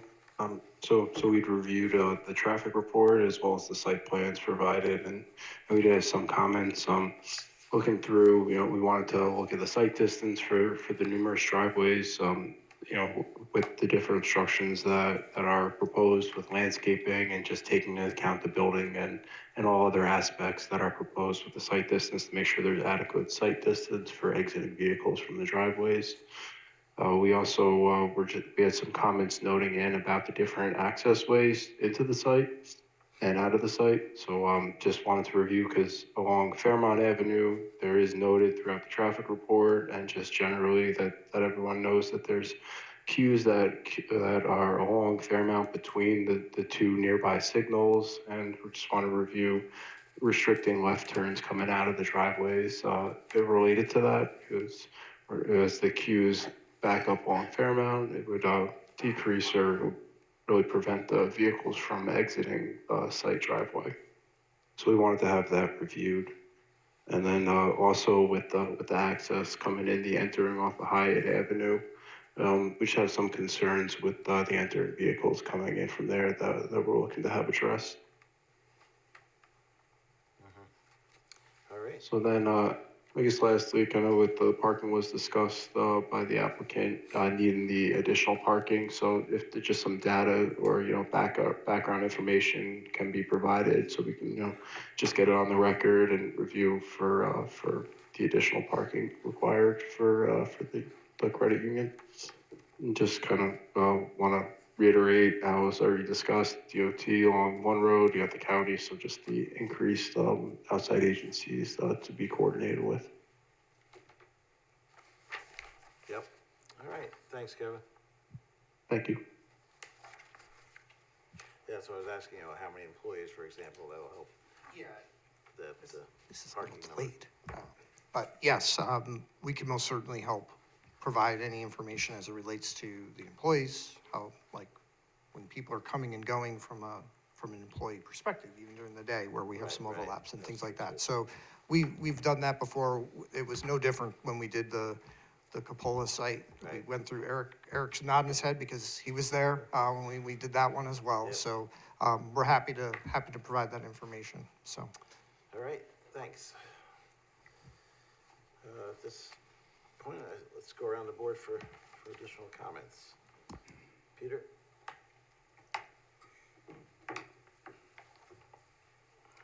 I think a concern that everyone has is the queuing on Fairmont. From terms of access, just from a regular traveler to school buses and fire trucks and police vehicles and so forth.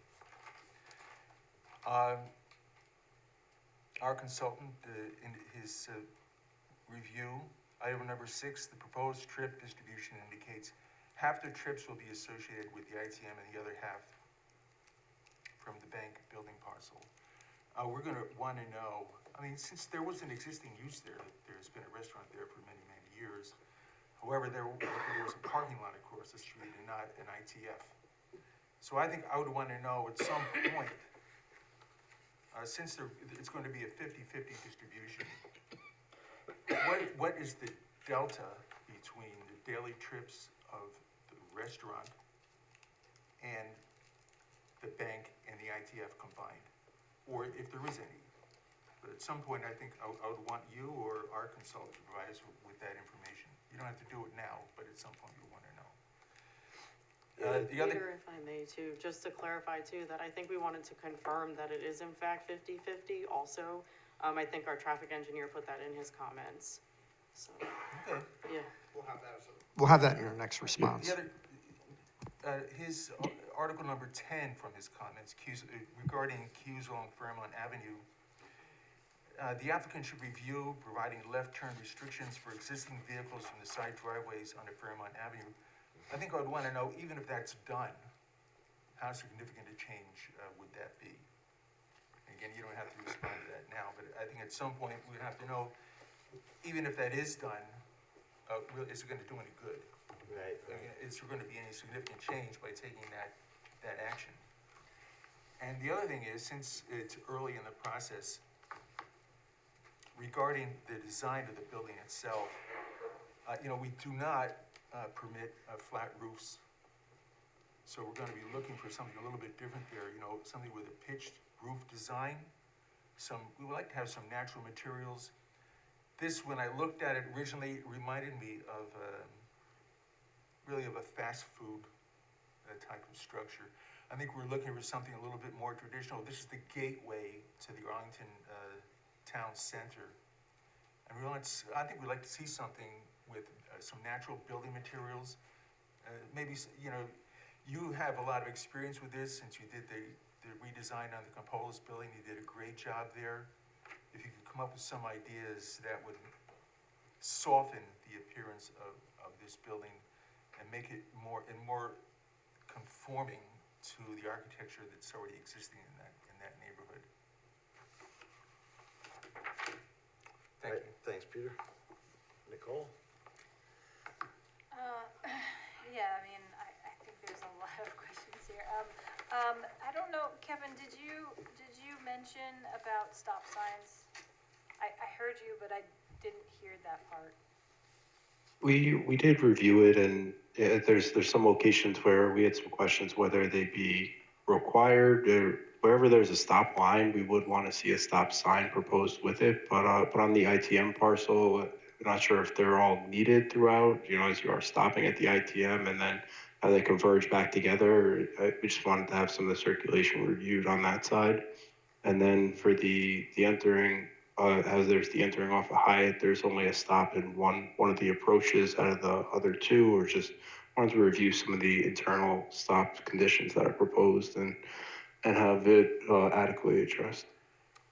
I don't think you wanna have anybody stopping coming in off of Height, cause that's a fast car. Exactly, yeah. And you wanna So if you're gonna have the entering there, you wanna have the stop in both the other direction, where just one is shown right now.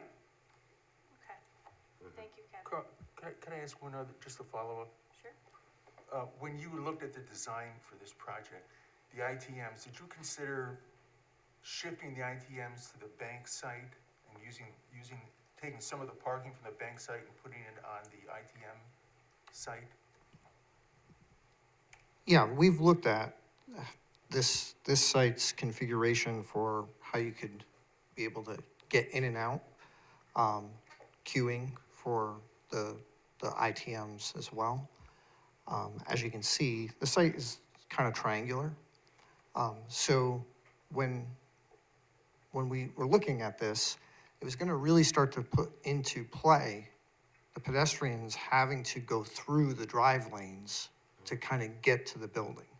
And the one thing that you'll notice on a lot of these credit union jobs, the Coppola site, as another example, is we detach that drive-through so that we can get people not walking through the lanes. Yeah, that does work. If we understand, like, we want to promote this as a pedestrian area, we feel like this does a good job in taking the traffic use that we have with this type of financial institution, putting it on the small site, and keeping this separated from that interaction. if you go to the branch in Arlington today on Tucker Drive, you'll notice the back door, there's striping that goes through those lanes. We want to get away from that. That's old thought process. We want to bring new process where we can kind of separate those out. So we think this is a great job of separating that pedestrian interaction. Are And are we're- the ITFs critical to this project? Absolutely. If you're doing financial institution, banking, credit union work, this is what the banking world is moving into. Thank you. Right, Thanks, Peter. Nicole. Go ahead, Nicole, anything else? You know, I just think we have, generally, we have a lot of questions, but you have a lot of the questions that we were asking. And yes, unfortunately, I support Peter and what he's saying. I love the design, I just don't think it fits here. That would be a beautiful building on Route 9. So I don't know, I think you guys need to come back with something a little bit more Traditional or whatever. well, appropriate, because you're surrounded by houses. You have more, roofing that, it has an arch to pitched it. roof. Yeah, so I'm just not sure if a flat roof and that type of boxy, architecture is right here. I also don't know about the ITMs. That's a very busy area, and I just don't, I think that putting that there is just gonna make that whole area just awful. So I'm really not sure about that. Well, it will increase the traffic, I guess. Yeah. I mean, you have to show, the restaurant traffic comes at different peak times too, like dinner time or Right. lunchtime or whatever versus. It would be staggered. This would be spread out more Yeah. throughout the day, so the traffic, our traffic consultants can work on with that and look at that kind of stuff. What are the hours of operation?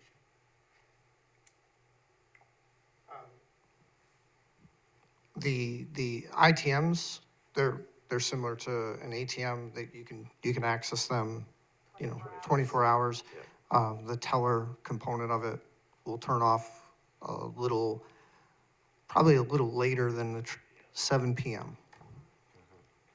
So 10 to 7? It's earlier, Eight. 8 to 7. What happened to the 10 to 3 banking hours? Yeah. Those are gone, huh? All right. Rocco? Yeah, just, yeah, it's still a little early here, but I've got some questions with the ITMs. Where will the tellers be, in the branch there? They can be, and they don't need tubes or anything like that to go underneath the roads or anything like that. I recall seeing that, and so, like Capola's, they're tubes, they go to and from the building. The newer technology does not need that, and we have the screen, the interface right there, we don't have to do that anymore. And- So getting them money then would be through the ATM? Through the ITM. I'm sorry, Yeah, the just ATM, using the ATM portion of the technology, ATM. yeah. The nice thing about having this type of technology is they can also look at tellers maybe in a different location that they're not being used, they're not occupied, and they can offload that so they can keep the things moving. So instead of having the tube system and everybody lined up and you're waiting for the folks in the branch to be able to get you through, if we're busy, we can move that, we can move those calls around. So does this complement, I know that the credit union, at least from what I could tell, has got a robust program to get people onto mobile or home computer. Is this complementary, or because I see you're expanding the number of lanes, because usually there's 2 in the other credit unions where people can drive up. I look at them as being drive-ups. I believe, So is it just more complimentary, or is this a stopgap until you get people onto more the mobile devices or the? I think it's just a different form of the banking model right now, where it allows you to interface with a person. And if you're, this particular location's near a branch, but you could expand that to be in a different area and still be able to interface with somebody that's in a branch. I believe Arlington has 4 drive-ups, correct? 4 lanes, so they actually have one more than here. We're actually scaling it back a little bit with this technology. Okay. Still need to get cash out. It feels like I'm spending more cash than usual now that, not just the gas station, but the restaurants are asking, using cash for less, so it's good to have ATMs. Yeah, nothing else at this time. Just one more question on ITMs. There won't be any need to maintain them a lot during the day? There's not people putting a lot of, like, paper into them, like checks or anything that could cause it to back up? So they do maintain them, but you guys go usually off cycle, so with respect. Do you wanna come on up? Charlie, so this, For the fans at home, I Yeah, think we right. need to speak into the microphone. Charles Thompson from Hudson Valley Credit Union. Take it away. Good evening, everybody. My name is Charlie Thompson. I'm the head of physical operations and security for Hudson Valley Credit Union. Thank you for your time. Just to answer the question on the ITMs is critical to this project. It's not just critical to the project, it's critical to the future of technology and how people bank. With this particular branch, we're really focused on technology. There's a universal model. The ITMs won't just only be outside in the drive-ups, they'll also be inside in the branch with the teller pods. And this is sort of just the wave of how banking will be. It's the wave of the future. If we're not staying up with the times, we're going to be behind the times. Now, in regards to the activity of the branch, Arlington is one of our busier branches. We want to serve our members. We have a tremendous following. Credit union is very unique and fortunate at the same time that we have a lot of foot traffic, which a lot of financial institutions haven't figured out our recipe yet, which we're proud of. A lot of our members love coming to our banks, talking to our tellers, dealing with our staff, our management teams. But the ITMs is a more efficient way to do business. It is not about taking jobs away, it is about creating jobs. The people on the other end are actually in a specialized call center in our headquarters location. They are specific for that purpose. And again, it's also to make it a little bit more efficient, where it won't take so much time for a tube system to travel back and forth and create that time lapse. The great thing about the ITMs is it can do just about any transaction.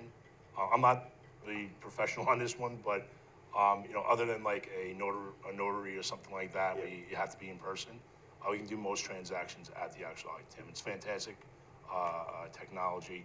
It's very successful, and we're very proud of the program that we've just recently launched at Marist. We actually have a branch in Marist now for the students, and we just opened our new branch on Monday at New Paltz that has a lot of this technology. If you're in the area, I'd love for you to stop by. If you're a member, if you're not, we'd love for you to come on board.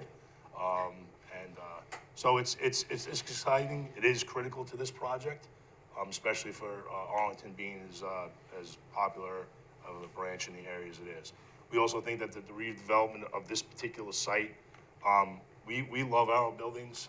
We love the designs of our buildings. We certainly would love to hear all the comments, and we were very accommodating to come to common ground. So whatever we have to do to make this project happen, we certainly would like to do it. We want to maintain a footprint in the area, in Poughkeepsie. We have a great visionary executive team that loves this location, feels that it's going to be great for the community. We're very community-based. We give back to the community, obviously. Also, one thing that I wanted to mention about this is also with the parking. Outside of the branch, we are intending on using the second floor for additional purposes for business. And another aspect of this building is that we are planning on having a community-based room that is available to outside community groups. That has been an ask for the credit union quite a long time.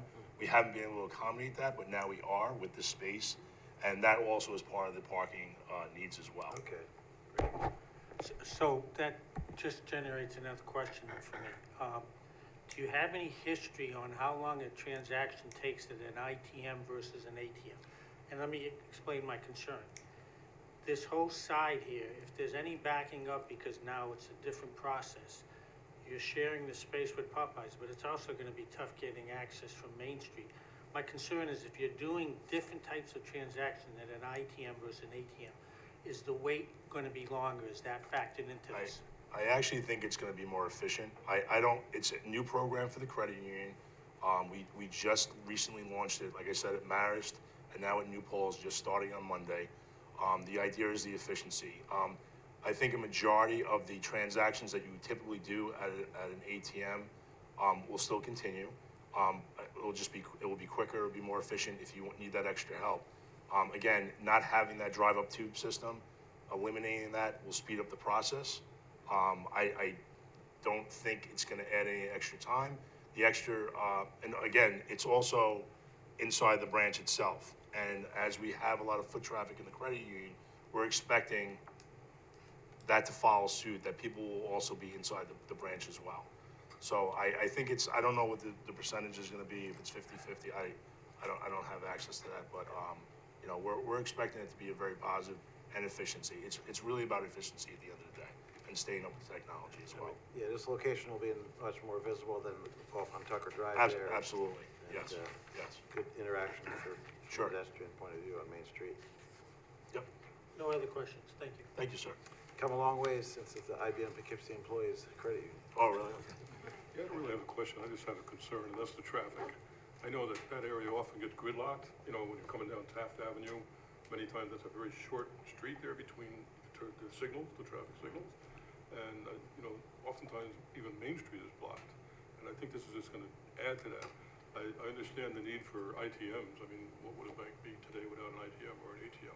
And people expect to have that there, but my concern is really just the traffic and the gridlock that occurs there already. So, just a concern. Thank you. Yeah, I think that's one of the biggest concerns, and we're gonna rely on our traffic consultant as well to work with yours and try to figure all that out.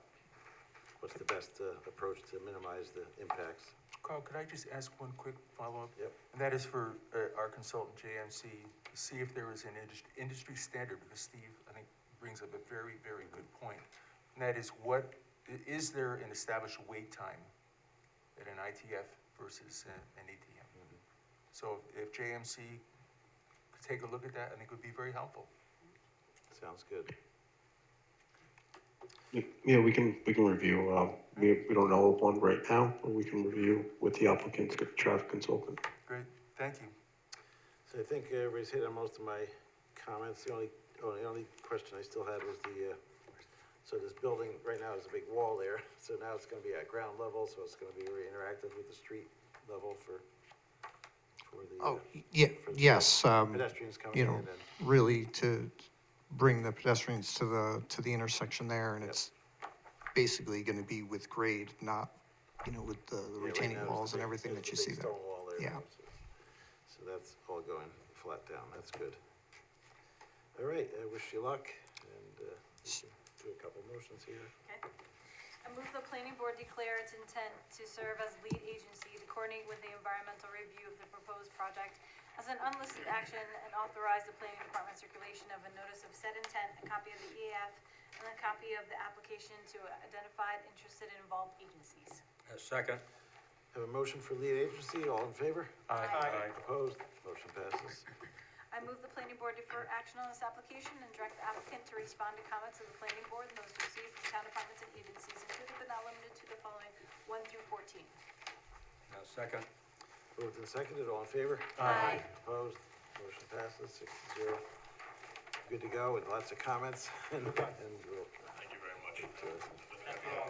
Well, they're Well, not going too well, far. we're not going anywhere, because we're gonna do a really quick This is true. Popeyes. Up next, we have Popeyes. Come on down. Long time no see. Let's see.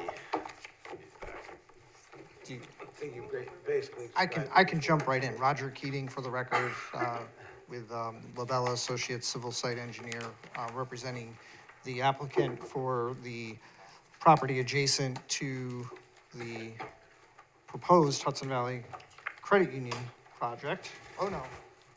Gonna lose it. Okay. We'll go back here.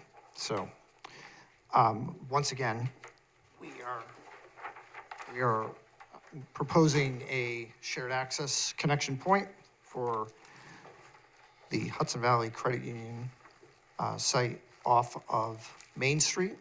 It'll be a shared access point from Main, from the Popeyes site. So here's Popeyes here as it sits today, and what we would be looking to do is these first two parking spaces, just as you come in, would be the point where we would then go into the ITM portion of the credit union site. Right now, that's where there's two existing parking spaces. Again, when we talked about some of the circulation as it related to how the vehicles would enter and flow through the ITM site, again, we really feel that's a great location for that as it comes in. I know there were some concerns from the traffic consultant about its location and its proximity to the entry, but we still feel that's an adequate spot in that there's existing parking spaces there now. One of the things that we see as a positive is that we're taking the backup movement out of parking spaces that take place right next to the driveways. So if you think about when you go to the grocery store and you got the blinker waiting for the person to get out, that would be happening right near the entrance. Now we just have an in movement in that same location to bring people to the credit union. So we talked about the two parking spaces that we'd give back based upon the shared agreement between the two on the previous one. And then we just show where we'd bring that sidewalk in there. There's really no other site plan changes. It's minimal actual site disturbance. I think it's like only like 600 square feet of like ground that we actually have to change over there. And that's really it. We've already talked about all the other topics, so I'll turn it back to the board. Sounds good. Kristen? Yeah, so it is on for seeker review and amended site plan review. Again, for seeker purposes, we're treating this as an unlisted action subject to a coordinated review, given the interplay with the other parcel to the east.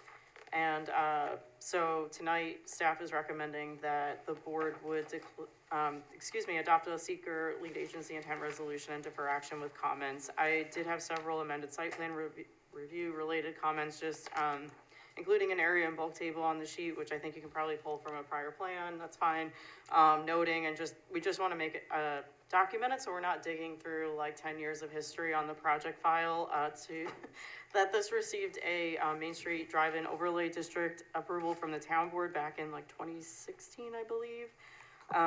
Updating or including a parking schedule, just so that, again, it's making it clear that you were relocating those parking spaces to the parcel to the east, and a couple of other comments. So at this time, again, just seeker lead agency intent and deferral. The county planning office also did not provide comments at this time from their office. And we still had, of course, JMC take a look at this application from a traffic engineer perspective. All right.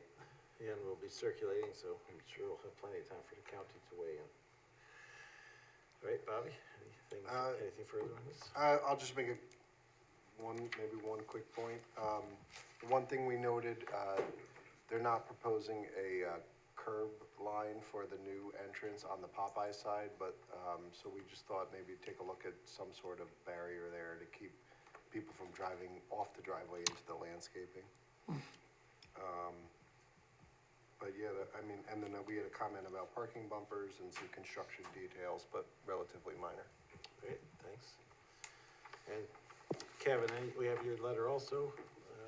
Yep, yeah, thank you. We had two comments, one being with if any wayfinding would be proposed, especially being as it's coming through the Popeyes lot for access, how would patrons understand how to get there if there's gonna be any wayfinding? And then as discussed, just with reviewing the location for access, as it's through the first two spaces, which gives room for about one vehicle waiting to exit the Popeyes driveway to queue up onto Main Street. So just wanted to review if they could be pushed in further, provide a further distance for more than one vehicle to queue, but I think that's really our only two comments that we had.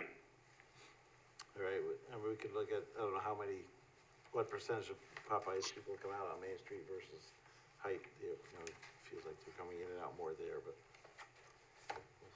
can look at that. All right, let's go around the board for any additional comments on the Popeyes. Peter? I couldn't find on the plan any signage that would give people an indication of where to go or which way to go. Is there something, do you have some representation of where the signs will be? We are gonna provide some form of directional signage. We just haven't worked out what that detail is gonna look like just yet. We'd like to see But just we what it is. can, once we get, And where it's gonna be located. yeah, Okay, that's yep, fine. we'll get there. Again, you know, it's the question about queuing. You have the intersection of Main Street and, what's the name of that street? Fairmont. See? Main and Fairmont.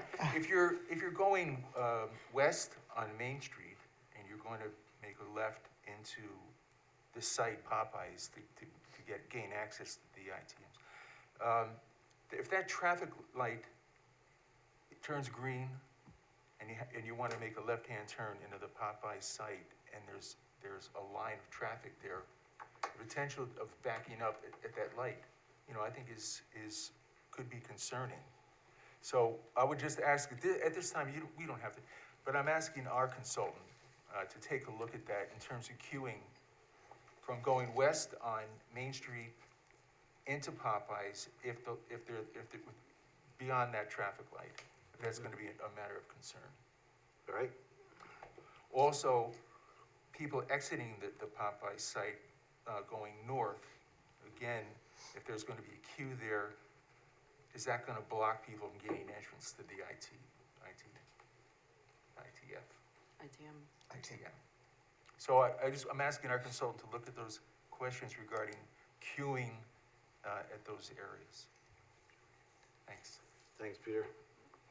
Yeah, I assume since, I was asked about the traffic coming in also, but all three, but dispersed into three ITMs right away, so that helps the queue stacking, I would say, backing up at the Popeyes.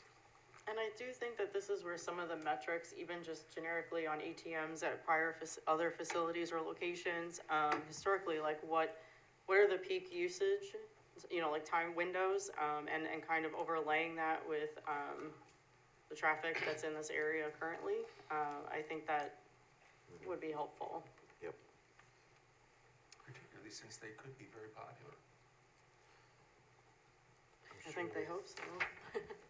They're hoping so, yes. I have a question for you. Why did they want it to go out onto Fairmont and not do it the other way? Why don't we That let- was a, yeah, that Why was don't we a. let Kevin answer that? 'Cause, Okay. Yeah, I think it's more with the entering volume, making that left turn entering and such is the reason for the reduced access from Fairmount, and the exiting coming out is a different kind of traffic flow that works.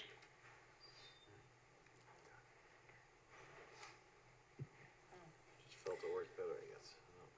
Yeah, I don't know, I feel like if we reversed it, it would be better, only because you have a light there, and you have people able to turn in, whether they're coming from the left or the right, like Peter was just saying, if you have people sitting there at the light, or the light turns green, you might not be able to get access to that if you're coming from the left.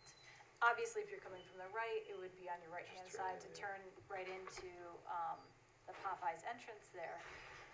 However, because that is a light right there on both sides, you would have better access to come in, and then obviously the ITMs would have to be further back so that you would allow queuing of a couple of cars on each one, but didn't you say that that's what your original design was? Yeah, the original design Yeah. actually was entering in here and exiting on our own curb cut onto Main, essentially what you just would see is a lot, these kind of inverses and pushes this way when you have that. That's, okay, so that's still the same. It's the same idea, still gonna get a similar amount of stacking. There's tremendous stacking vehicle-wise in here, by the way. I mean, we've got like 4 or 5 cars on each lane, plus whatever else you can get around So the you could have bend there. 15 cars in there Yeah, at one time. yeah, with a bypass lane. The left turn's gonna be bad into this either way. Coming out, The left turn is just gonna be a challenge for that area. Yeah, our traffic guys looked at that pretty carefully, and you're right, neither alternative is fantastic, but the thought was that this was the better, I mean, safer. And as we've been talking with Coming the- out of the dead, that's similar, you gotta, fight, you wait for the light or whatever. they're commercial properties in a commercial corridor. There's a lot of traffic here. But, as we've been being proactive early, talking to the county, talking to DOT, talking to the town, this is how things starting to your point, like, we're walking through these steps. When we're continuing this conversation, initially DOT's like, we gotta close this one. And the county put their hand up and says, well, wait a second, that's gonna put even more cars here. We need a relief point. And so there's active dialogue to make sure that we're getting, solutions. Maybe some timing changes to the signals are gonna help. There's some opportunities here. And you got an applicant that, really wants to, this needs to be successful for them as well as their members. And so, we're putting our best foot forward here as to help We've got a tackle good these traffic traffic consultant. concerns. So, thank you. Thanks. Anything, Rocco? Yeah, only one thing, he did mention the timing on those lights. I know that many times coming down Taft, I'm at the red light and then the light turns green at Taft Main Street before the light turns green on Haight there, and it's already backed up and there's nowhere for me to go except. They just know you're coming, that's all. Right there. Yeah, right, exactly. Yeah, the timings have to be looked at, I'm sure. Okay. Anything? No, that's fair. Steve, anything? No additional comment? Thank you, sir. I have nothing. Thank you, sir. Yep, I think it's a good thing that you're focused to not have an additional Main Street curb cut there. So, now you've worked it out, those are good. I move the planning board declare its intent to serve as lead agency to coordinate to the environmental review of the proposed project as an unlisted action and authorize the planning department circulation of a notice of said intent, a copy of the EAF, and a copy of the application to the identified and interested and involved agencies. Second. Moved and seconded for lead agency, all in favor? Aye. Opposed, motion passes. I move the planning board defer action on this application and direct the applicant to respond to comments of the planning board and those received from town departments and agencies included but not limited to the following 1 through 14. Second. Moved and seconded, call the question, all in favor? Aye. Opposed, motion passes 6-0, all right, good to go for tonight. Thank you. Good luck with the details, and Happy have a good holidays. holiday, happy new year. Up next is Shake Shack. Waiting patiently back here.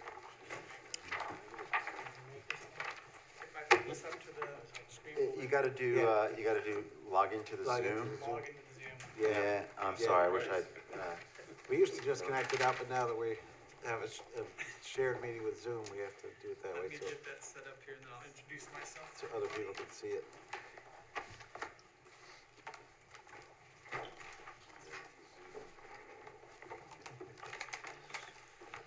are you already on the watch? I am not, Mr. Thanks, yeah, I'm just gonna. These are the windows that don't want to take it away. These and that one on the side and then giving back this thing here. Just connect to top And the spaces are part of it. With the Wi-Fi with Wi-Fi on the and, This is and what the shows spaces in between the words. This is what it should have been. It's a hot mess. Literally as you see it. Had a Band-Aid where they. I saw that up there and I wasn't sure that. These should have been. Yeah.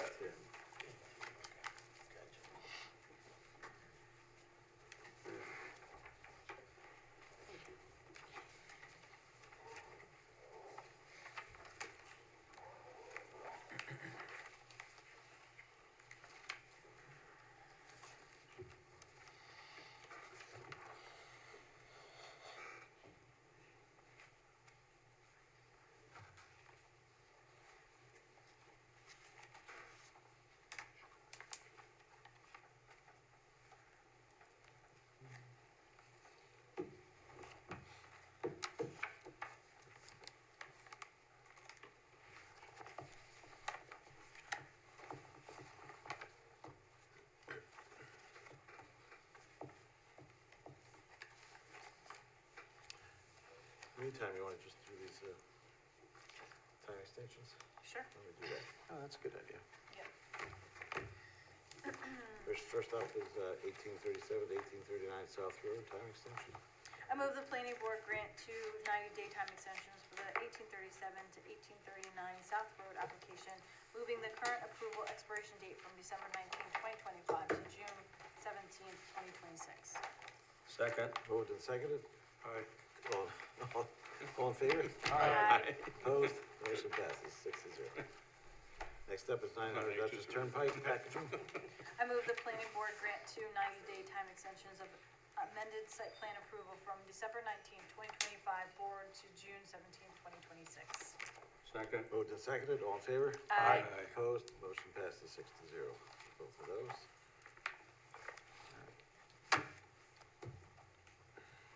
It's just one step closer to going home.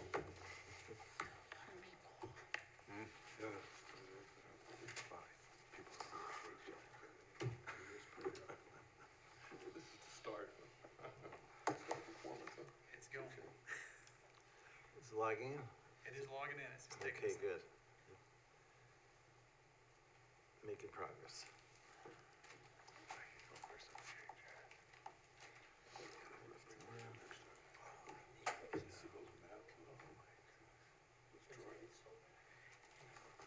You need more here? No, I'm good, thank you. I still have two more over here.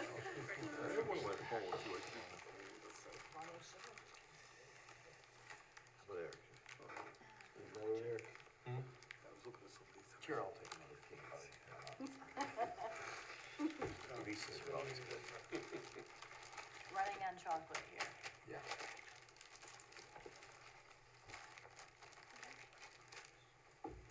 All right. I'm in.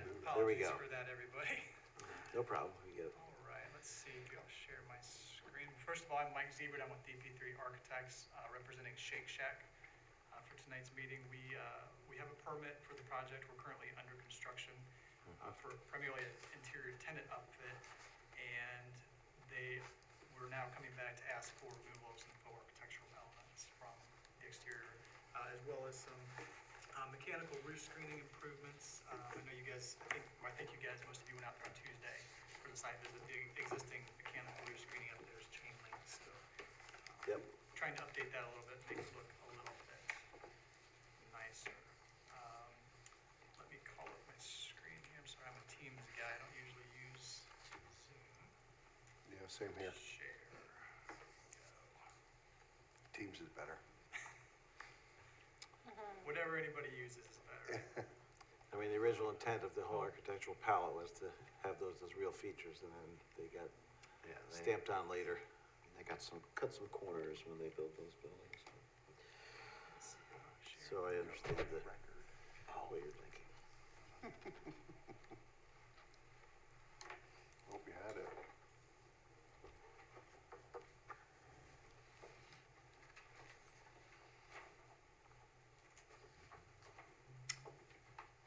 Did you guys see plans come up a minute? No, we did not. It was your file folder and then it disappeared. Yeah, we saw your There, file. okay, there we go, Getting there. screen share. There we go. Now we have a document, Yeah. yep. Now we got the, Blue beam is up. that's the agenda. Blue beam is up, okay. I see the agenda. Okay. So I've been back there trying to address some of the comments that we received previously, but There we go, we're plans. gonna do this quickly. So we are on Winslow, or off Winslow Gate Road in the Hudson Heritage area. And we are proposing primarily to remove some of the faux architectural elements that are on this existing tower right here. I think they could have looked very nice if they were done in a little bit of a different manner, but the ones that are out there right now, the primary concern from Shake Shack's perspective is to have a door and people not be clear which entrance is which, but Yep. they didn't feel the elements really looked architecturally very nice from their perspective, so that's the primary reason for the request tonight, is to see if we can remove some or all those elements, as well as add the screening element along the top. Other than that, it's really just a little bit of signage out there. They're not doing too New much. sign to the over the exterior. door. Let's see. And I see you're only showing this you know, this one side of the front side of the building, so I assume we're not changing anything on the remaining. We are not. So what is in red, I did see some questions about, these red sconces I just added. Those are there right now. These are all existing. We are not proposing to remove anything there. Additionally, there are 2 historic photographs on this side represented by this dashed line. Yep. Somehow that did not make it, it's not showing on the demolition, but it's not We're not planning intended to remove be those, okay, we demolished. wanted to keep those, okay. Any, I have just- corrected all the directional elevation, west elevation. Mhm.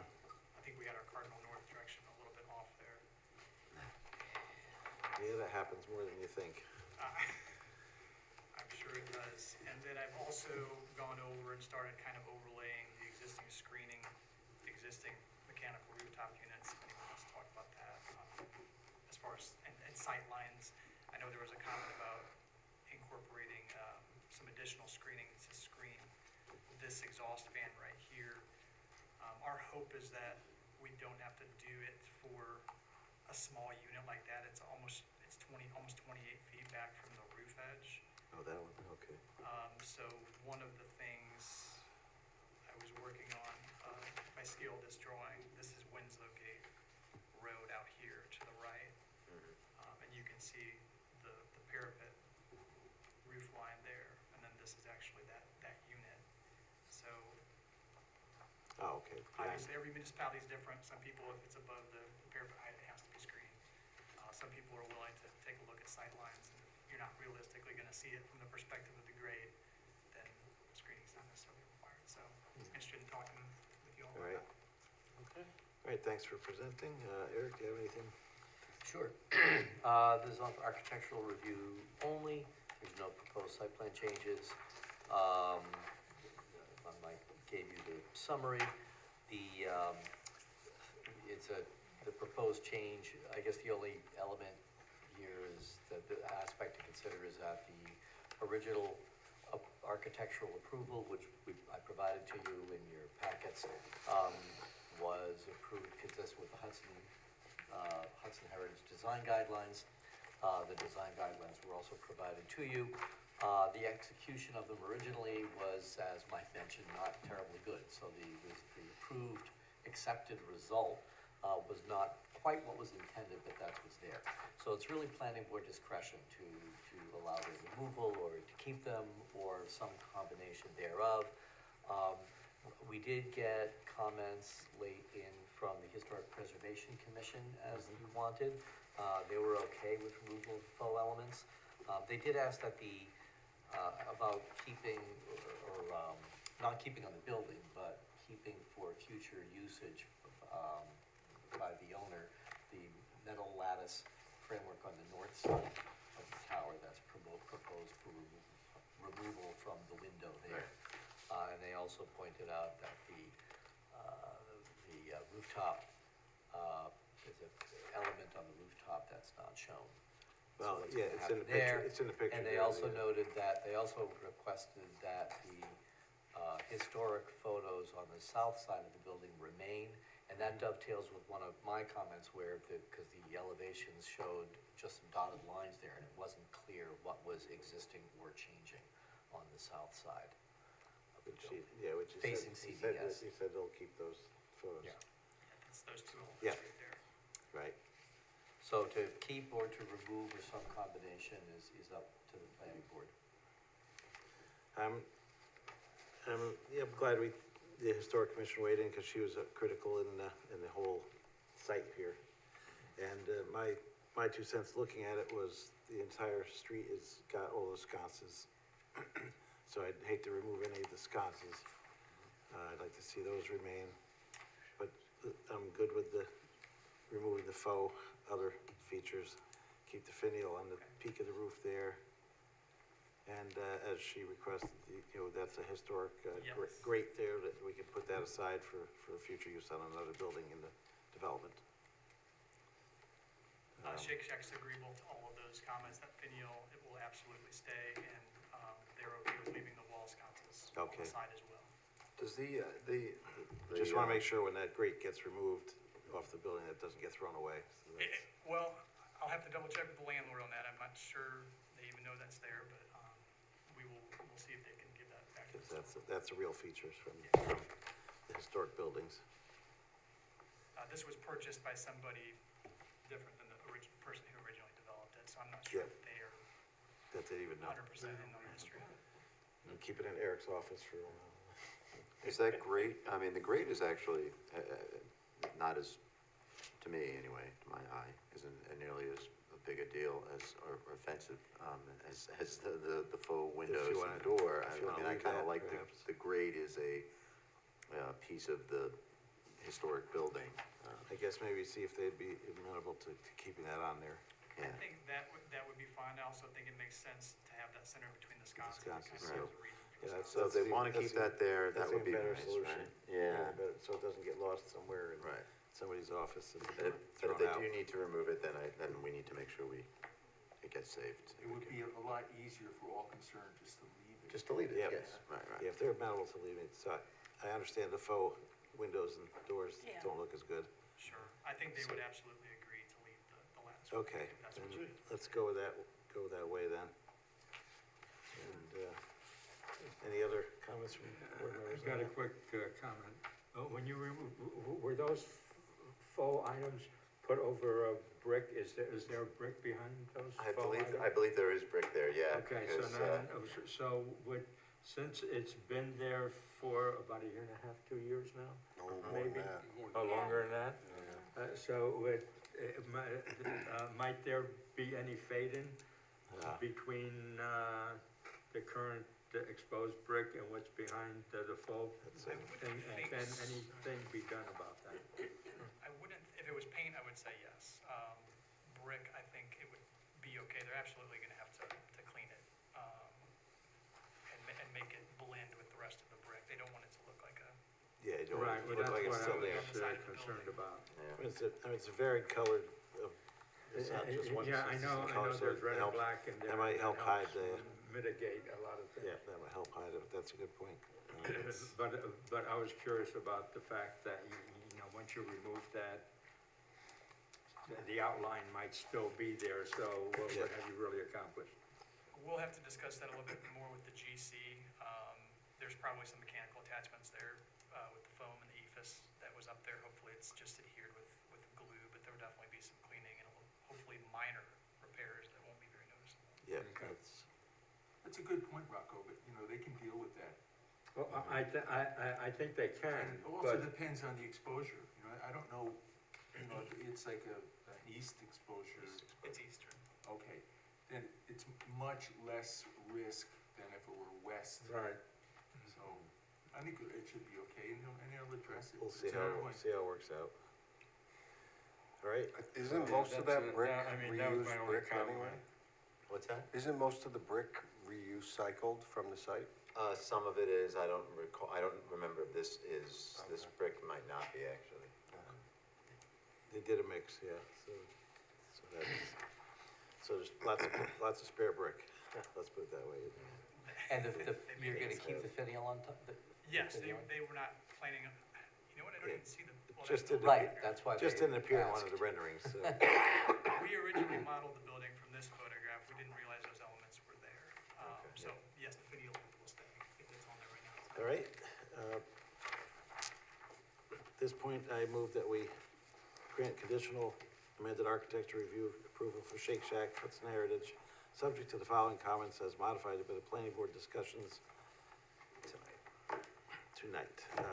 Town departments, building departments, and planning board departments, comments, to keep the sconces, the photos on the south side, the top finial, and the north grate in place.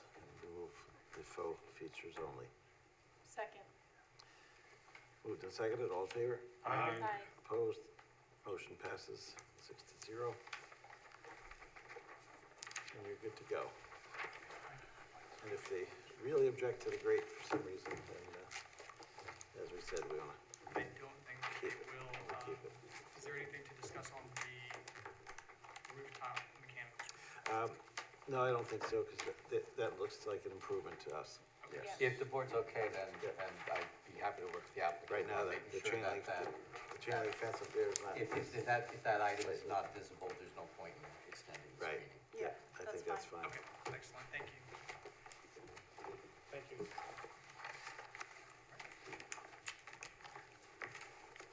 Hope you all have a Merry Christmas. You as well. You Thanks, too. you too. Happy holidays. And Happy New Year. All right. Just Any one more other- thing to do. Any other business before the board? No? I move that we terminate tonight's meeting. Second. Oh. Moved and seconded, all in favor? Aye. Opposed? Motion passes. Bye, Lisa. Happy Over and out. holidays, Lisa. Thanks for playing in. Bye, everybody. Christmas, happy New Year. Thank you, Nicole. Have a good night, everyone.